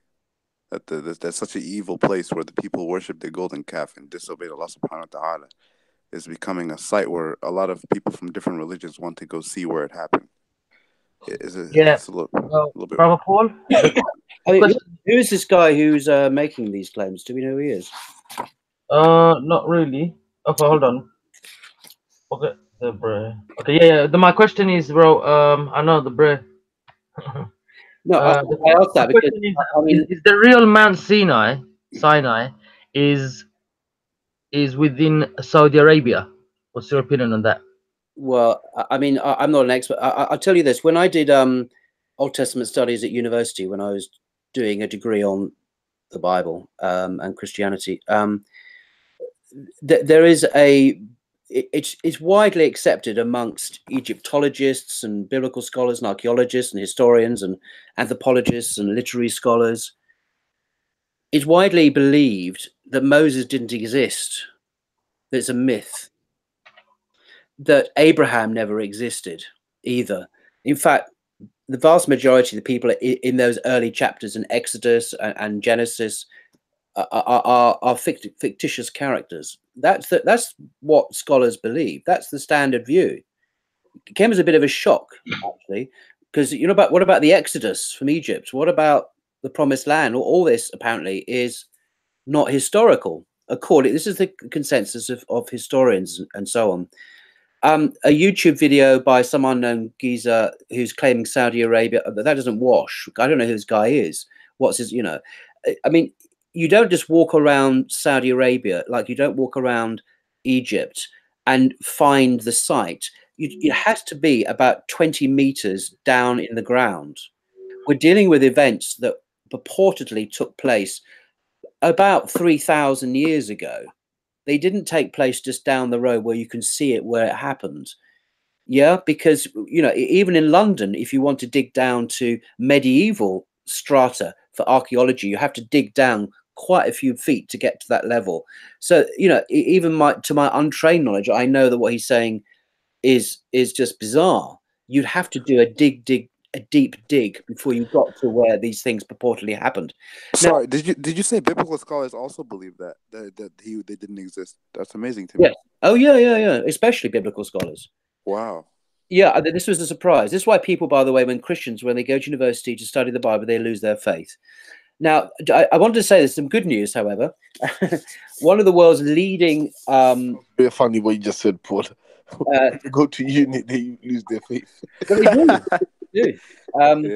Go ahead, bro. One of the Go ahead, brother Paul. biblical scholars in the world is an American guy called Richard Friedman. This professor at the University of Georgia. He's also an archaeologist, very respected guy, and some of his lectures on YouTube. He's just published a book called The Exodus, How It Happened and Why It Matters. That's what I was getting the book from my bookshelf. It's published about a year ago.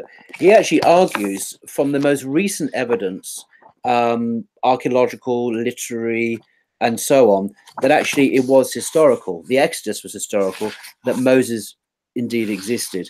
Now, the arguments are quite complicated, and these are good reviews on the back from the experts. So I suspect now the tide is turning, and given that we now know so much more about a whole range of subject disciplines, not just archaeology, it is becoming more plausible that Moses did in fact exist. Now, we know he existed from Revelation. It's not an issue for Muslims. You know, the fact that scholars may doubt something doesn't mean anything really at the end of the day. But it's been very well reviewed by one of the top guys. It says, what one distinguished professor of archaeology at University of California says, maybe the most compelling answer to one of the most important ancient puzzles in world history. And there are other similar very praiseworthy reviews on the back. So maybe the tide is turning on this. But that video you showed, I'm sorry, just on the basis of his initial comments, it would have been over there, you know. I'm sorry, that's not how it happened. It would have been deep down in the substrata of the sands. It wouldn't have been on the surface. We're talking about something that happened thousands of years ago. Yeah, that's a good point, because they said the same thing about the people of Ad in the Quran. The ones with lofty pillars, right? They said, well, where's the pillars? Where's the city? And what happened to it? And so when they went down to the area where they were supposedly have been from, which is the area down south in Yemen, or almost near Oman, right? They discovered some, basically, if you don't know about it, they dug the earth and they discovered, hundreds of feet under the surface. They started to unravel some buildings and some pillars. Hundreds of feet under the surface. I mean, it's just common sense when you think about it. As I say, even in London, in more recent times, in the medieval times, you have to dig very deeply down into the ground. Let alone in the desert. Can you imagine in Saudi Arabia where the desert's been blown around? Sandstorm. Not to mention that they were basically in a sandstorm, if you would like to call it, or some kind of storm. So yeah. So imagine that. You're not going to find much in the way of artifacts anyway, arguably, because it's not as if all these Israelites would have been carrying around a lot of furniture and a lot of hardware that would have survived thousands of years in the desert. Yeah, it would have been natural clay made, so it'll integrate back into the earth. So it's very hard to rediscover them. Well, I'm just on that basis alone quite skeptical of this whole thing. But as I said, the good news is, I think the tide is turning. This recent book by Richard Elliott Friedman. There are some lectures on YouTube, which he gave at the University of Chicago, I think. in front of a very distinguished audience, where he discusses his theories, and they're well received. I mean, I'm not saying it's now proven, but there is now a plausibility from a secular historian's point of view about the existence of Moses. That's all I'm saying. So do you think the biblical scholars doubted it because of historical and archaeological evidence, or do you think it's because their own scriptures maybe were not direct like the Quran? They doubted it because there was no evidence whatsoever for the existence of these people. That's very interesting, though. Why do they have this very I don't want to say it's different from how Muslim scholars, because we go basically by the text, and we go by what the Prophet ﷺ said. We take it as that. They go mostly, it seems like, by almost Orientalists or something. Let's say. No. You see, what Western historiography, what Western historians do, is a product of our own intellectual history, which is the post-Enlightenment world. So, they practice critical historiography, so that they don't take on authority any tradition that might tell them anything. That, if an ancient text says to them that so and so existed, well, they'd like some evidence, archaeological evidence, some literary evidence, anything to corroborate that claim. So they don't go by revelation, they don't go by authority, they go by the historical evidence. And until recently, there's been no historical evidence for a lot of the events of the Bible. At all, actually. Very few. Most events are not tested for. We don't know if they really happened or not. Except for the Rosetta Stone, right? Which mentions Haman. I think that's one of the only ones. I think. Yeah, they have some spectacular. It's called a stele. There's sort of a big stone monument with writing in various languages in ancient Coptic and Demotic Greek and so on. And yeah, there's some spectacular finds which do corroborate some parts of the Bible. Yeah. Oh, interesting. So, but yeah, the secular Western methodology is one to basically doubt everything until you can really prove it. Doubt everything. What do they call that? Cartesian doubt or something, or Tertullian doubt? It comes out of that. It comes out of the Enlightenment. In the 18th century, it started in Italy, worked its way up into Scotland and everywhere else, France, Germany. And it's a way of doing history without any reference to faith or religion or anything where you take anything on trust. You test everything, you doubt everything, and you see what can be proven from the evidence. Now, I'm not saying that that's a good way to do history, by the way. I'm just trying to describe the way it was done. Interesting. All right, that's cool. All right. Any other topics, Syed, you want to bring? I wanted to play. Syed, can you play a video on Nagashi history? Najashi what? Nagashi. Is it a long one? Rastafarian. Because it's like it's a long one. Because if it's a long one, we can do it tomorrow or something. What it is, I wanted to play a video. It's called Common Mistakes We Make on Friday Prayers, Jummah. It's 2-minute video, and then we can start ending the show 1 minute. I was gonna ask Brother Paul, does he know anything about Nagashi when he became Muslim or something? Go ahead and ask him. Go on, then ask him. Then quickly ask him. Because he's quite book knowledge. Sorry, who? Sorry, I didn't quite. Nagashi or something. Najashi. The when the Prophet ﷺ and the companions went to the Christian in Ethiopia or whatever for refuge from the Meccan army. Yeah, Syria. Yeah. Najashi, the leader who gave them refuge. Yeah. So he's asking that, do you have any? Do you know anything? What do you want to know specifically? The Nejas, the king, did he become a Christian? A Muslim, you mean? Yeah, the Negus. The Negus. That's it. There's some sources that say he did, some that say that he don't. I don't know the answer to that. Sorry. Yeah, the only source I know is that the angel Gabriel came to the Prophet Muhammad and said that your brother has passed away, and prayed janazah for him. And so they prayed janazah for him, and he was buried as a Christian because the people did not know of his conversion. Basically, he converted in secret before he passed away. So he did become, accordingly, some say that if anyone plays janazah, that's the Muslim, innit? They became Muslim, so he became Muslim in secret, and he never told his people, otherwise his people would have rebelled against him. So that explains why some sources say he remained a Christian, but in fact he didn't. Right, okay. Yeah, he didn't, but it was a secret conversion. People who say, he prayed janazah because he was a Christian, it's hard to say, because he did basically, in a way, acknowledge that the Prophet Muhammad was a true prophet. Even when the people came to him, he began to acknowledge slowly, obviously. Because this argument exists till today, innit? So I just want to, clarify. Yeah, no, because Angel Jibril, he informed him of his conversion to Islam. So because he was, imagine, this is Angel Gabriel going to the Prophet ﷺ in like Obviously, Medina. as a Muslim, we believe 100% in it. Yeah, and then Najashi's all the way in Abyssinia. So a person traveling to Abyssinia is not an easy trip. It's a long, long trip. And plus he did it in secret. So nobody, not even his close advisors knew. They buried him as a Christian. So somebody had to do janazah for him because he passed away as a Muslim. So any person who says, no, he passed away as a Christian, then you're disregarding that hadith. It's interesting you mentioned that because in my meeting with Tim Winter, the Islamic scholar at Cambridge University, a week or two ago, he spoke to me of people who he calls submarines. These are converts to Islam, the English converts to Islam, who don't make it known publicly that they've converted to Islam, because these are very senior academics in the academic world, in the scholarly world, who are secret Muslims. So they're not known as Muslims, and because for various reasons they don't make it public, and it just reminded me of that that there are more Muslims out there in the world than we realize. I think. Yeah. Okay. Let me just quickly share this then. Before 1 second, guys. I want to learn. I just want to watch this video as well. Actually. Yeah, but Brother Paul, the one good thing about that story is that Najashi, he did it in secret, and now it's an answer for those who want to convert in secret, basically. So that you're allowed to, yani, in Islam, to convert in secret if your life is in danger. Exactly. Because of trials and tribulations as well. Perhaps someone should have stayed secret and never made it known. Actually, that's the point. Yeah. But what'd you say? I'm saying sometimes because of trials and tribulation, like look what's happening currently in China, innit?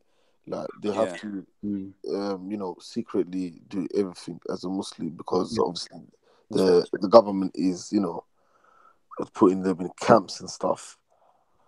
Absolutely. Yeah. All right, Syed, play your video, bro. Yeah, 1 second.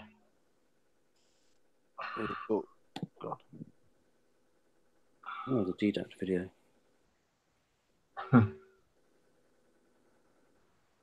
Or the Friday congregation that we need to stop doing this. Speaking here in the khutbah, it's a victory to remain silent and listen attentively during the sermon on Friday. And it's forbidden to speak while the imam is delivering the khutbah, even if it's to tell someone to be quiet. Being distracted during the sermon. The Prophet ﷺ advised us that being distracted during the sermon will nullify our reward. And the example he gave us was playing with pebbles, which extends to fiddling with our phone or any other action that can distract one from listening or working during the Friday prayer. A common obstacle that we face when trying to attend the Friday prayer is our responsibilities at work or place of study. But the reality is, this is no excuse. Allah subhanahu wa ta'ala commands us through the Dawah to completely stop working and to attend the prayer when the adhan is called. A little planning can go a long way in making sure that we can attend the Dawah. Arriving late to Jum'ah reduces the amount of hasanat or good deeds that we can receive. The Prophet ﷺ encouraged us to hasten towards the Friday prayer, promising extra rewards for those that come early. Wearing dirty clothes. It's from the sunnah of the Prophet ﷺ to be clean, especially on Friday. All cleanliness is recommended, such as having a shower beforehand, trimming of the nails, wearing the best and cleanest of clothes, and applying the best of scent. Let us try our best to avoid these mistakes.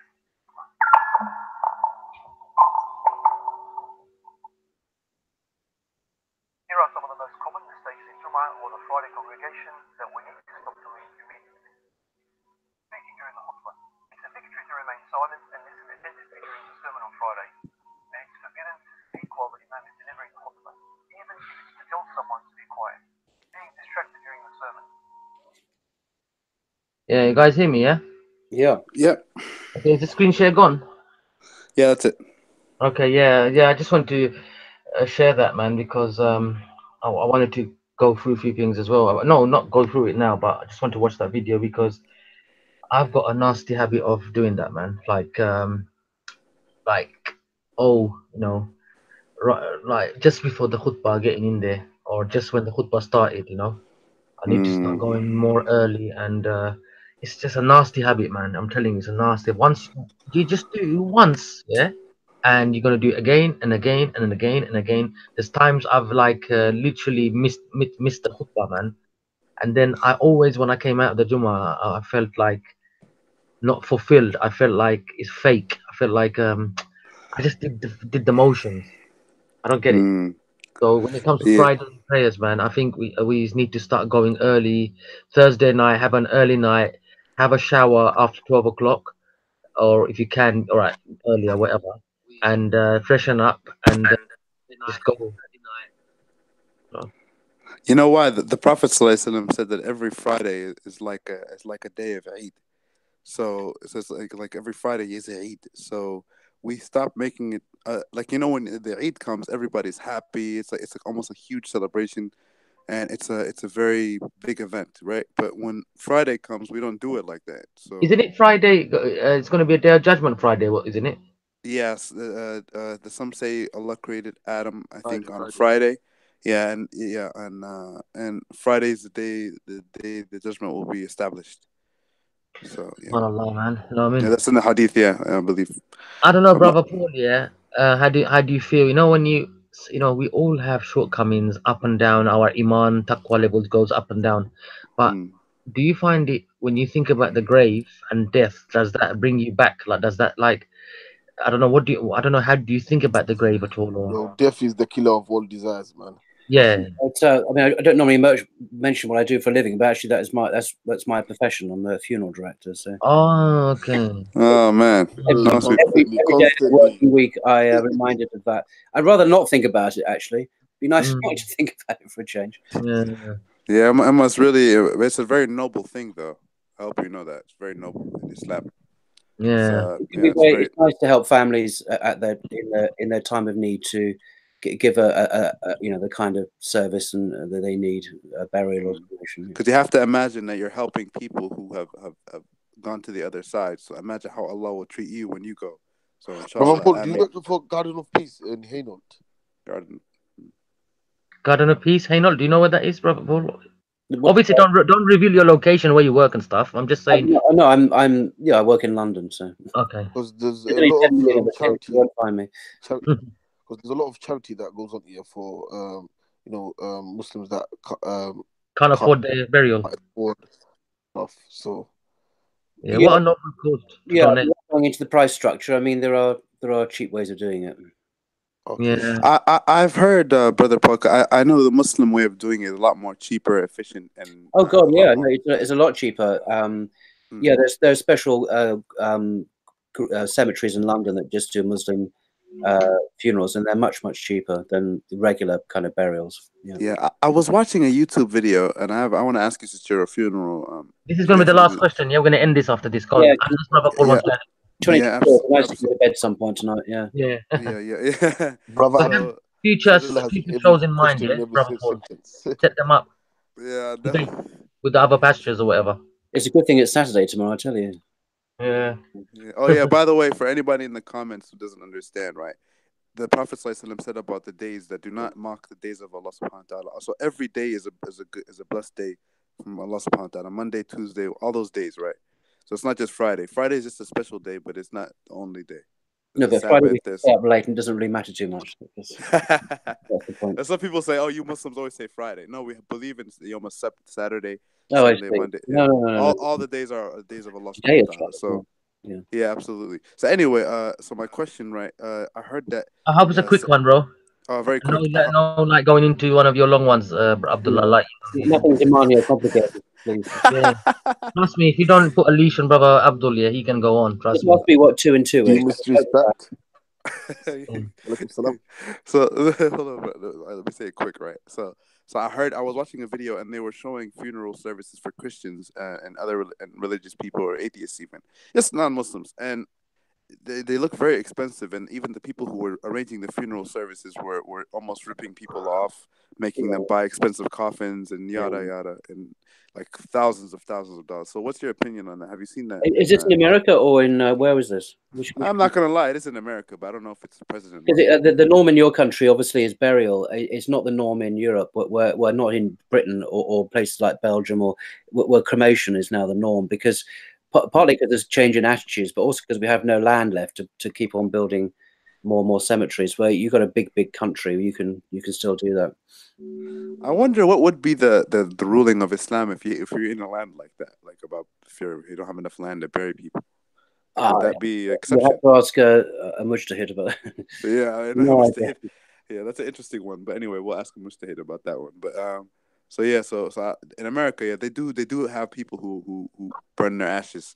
But it is the norm over here to be buried. But a lot they like to rip people off over here who are non-Muslim. I'm sure. Yeah, I mean, funerals here are expensive in England as well, actually. But the norm is cremation, because there's been a change in attitudes, social attitudes, and Muslims, even more liberal secular Muslims, will choose cremation. And this is a little bit more personal. You don't have to answer. Have you witnessed it before, cremation? Yes. Oh man, that's crazy. Didn't have to. I chose to because I thought, well, I had the opportunity to as part of my training, so I did. Oh man, that's crazy. Yeah, subhanallah. So all right. So let's end it on a positive note because that is very okay. Just last question, Abdullah. I don't need your input on it, so you can zip it. Can I ask one question from the chat? Yeah, I'm gonna do that. I'm gonna ask him. Rondo 6 asks, is it true that the bodies get removed after a certain time in the UK, and is it allowed in Islam? Removed from where? What, from the graves? Bodies get removed after a certain time in the UK. I'm assuming grave, yeah. In short, no, is that they're not. No, what happens is increasingly happens now in London that some cemeteries where the burial was about, say, 100 years ago, they now sell the graves, they reuse them basically. But what they do is they bury you on top of the bones of someone else who died over 100 years ago, because there's so much pressure for land, for cemetery, for burial spaces, and that's a real problem. So in that sense, they don't remove the bodies and put them somewhere else. But there's very little left, so they simply reuse the grave. And the people who are buried, the families who buried their loved ones in there today, know exactly what they're doing, so that they're told this is a reused grave. It's now, there are no family, no descendants, no nothing. This is someone who died a long time ago. There's no connection with anyone living anymore, and it's no longer owned by anyone. We're going to reuse the grave, and is that okay? Yes, we'll have that grave, and we'll bury our loved one in there. So, so what about tombstone? What about tombstone? What about tombstone? What happened to that tombstone? That person that what you just mentioned. That's a good question. I actually don't know. I haven't thought about that. I don't know. Maybe it's decrepit or it's broken, and it's over 100 years. It may not be much left of it. Is that the same with the coffins as well? Do they also become disintegrated? No more questions. Finish. Well, the last one depends what the coffin's made of. If it's made of wood, if it's biodegradable, then obviously it will degrade. But if it's made like some big American fancy casket, like I remember Michael Jackson had this whopping great big, state-of-the-art solid gold coffin. I mean, is that going to biodegrade? Is that going to be there when the second coming happens? It's going to be. He buried him, yeah. Wow. Ooh, anyway, I was going to say, Deep mystery, Deep. You're one to ask, mate, about how many times I comb my hair. Deep mystery, the battle of hair. You know what I mean? You're one to ask, mate. Hey, Deep mystery, when are you gonna cut some hair, man? So I was gonna say, donate some hair. Questions about coffins before I go to sleep in my own coffin here. Yeah, let's change it up because I think you're gonna be dreaming about coffins and stuff. So you cane rules, man. Anyway, guys, in the comment section, live section, and the future viewers, if you guys want to do a show, email me. It should be in the description. The only way I'll do shows after if it's someone new, I'm gonna have to speak to you via Hangouts, and I'm gonna have to verify who you are, so you're a legit person and on the board. Yeah, so keep that eye out. Inshallah, we're gonna be doing shows with the sisters. If any sisters want to do a sisters panel, whatnot, and you want my platform, you can let me know. I'll let you guys have the floor. You guys can moderate. I'll just put the thing on live, and you guys can moderate. Any sisters want to do a sisters panel online? Yeah, that's a good idea, man. So I won't be involved. I'll just view it. If you guys need anything, you just shout me out. I'll jump in. Other than that, you guys can moderate, control, whatever. So the Sunni sisters, Muslim sisters, all you guys, let me know, email me. You can use my platform for that, for spreading you know, the deen and stuff, for obviously not feminism or any crazy bits and stuff like that, you know, but Islamic, you know, you know what I mean, guys. So yeah, sisterhood thing. Yeah, brotherhood in Islam, when brotherhood is mentioned, remember it's sisterhood as well. It's not like separated. It's not like, you know, sisterhood and brotherhood. Brotherhood means like brotherhood as sisterhood is all involved in one. So I listen to Arabic. That's what it means. Yeah, in Arabic, Arabic is different, and it sounds all like, you know, a different one. So yeah. Anyway, so guys, thank you, Brother Paul, for joining us, Thank and you for having me. always welcome. Let me know when you see us live. If you want to join, just message me on WhatsApp. Well, you message me that you're online, because I won't know unless you tell me. So Sorry. Well, you message me when you're on. Yeah, if you just subscribe, you know, near the subscribe button, there's a notification thing. If you just click on that, anytime I go bell live. thing, you mean the bell thing you click The on? bell thing, yeah. Yeah. I've already done that. Okay, fair enough. But yeah, if what I'll do is hopefully if I remember, one of the guys reminds me to get Brother Paul on, I'll message you on WhatsApp as well. But yeah, inshallah. Normally I start the show at I'm trying to start the show at 10. 10 o'clock at night. I mean, are you some kind of? Earlier. I started like 9 earliest then, because of work and stuff and other things I have to do, you know. So 9 p.m. Brother the Paul, earliest I can do. Asian culture is always late. Yeah, I think it's Eastern culture, because Africans do that as well. Europe, Spanish culture, French culture is the same. Yeah. English culture bed by 8 o'clock. So it's everybody. It's every human being. English, we like to go to bed early. Yeah. Jason, I don't know what you meant. You said reply. I did get your reply, man. I don't understand. Someone called Jason wanted it. I don't know. Anyway, anyway, guys, Assalamu alaikum in the live chat, and Assalamu alaikum in the live Assalamu chat. alaikum everyone on the panel, Brother Paul. See you Sunday, inshallah. Inshallah. And all right, Brother Paul. And sisters, don't forget to like and all that stuff, man. Whatever, you know, guys. You know. So Assalamu alaikum to everyone. Assalamu alaikum. Salam alaikum from Grey Dunya as well.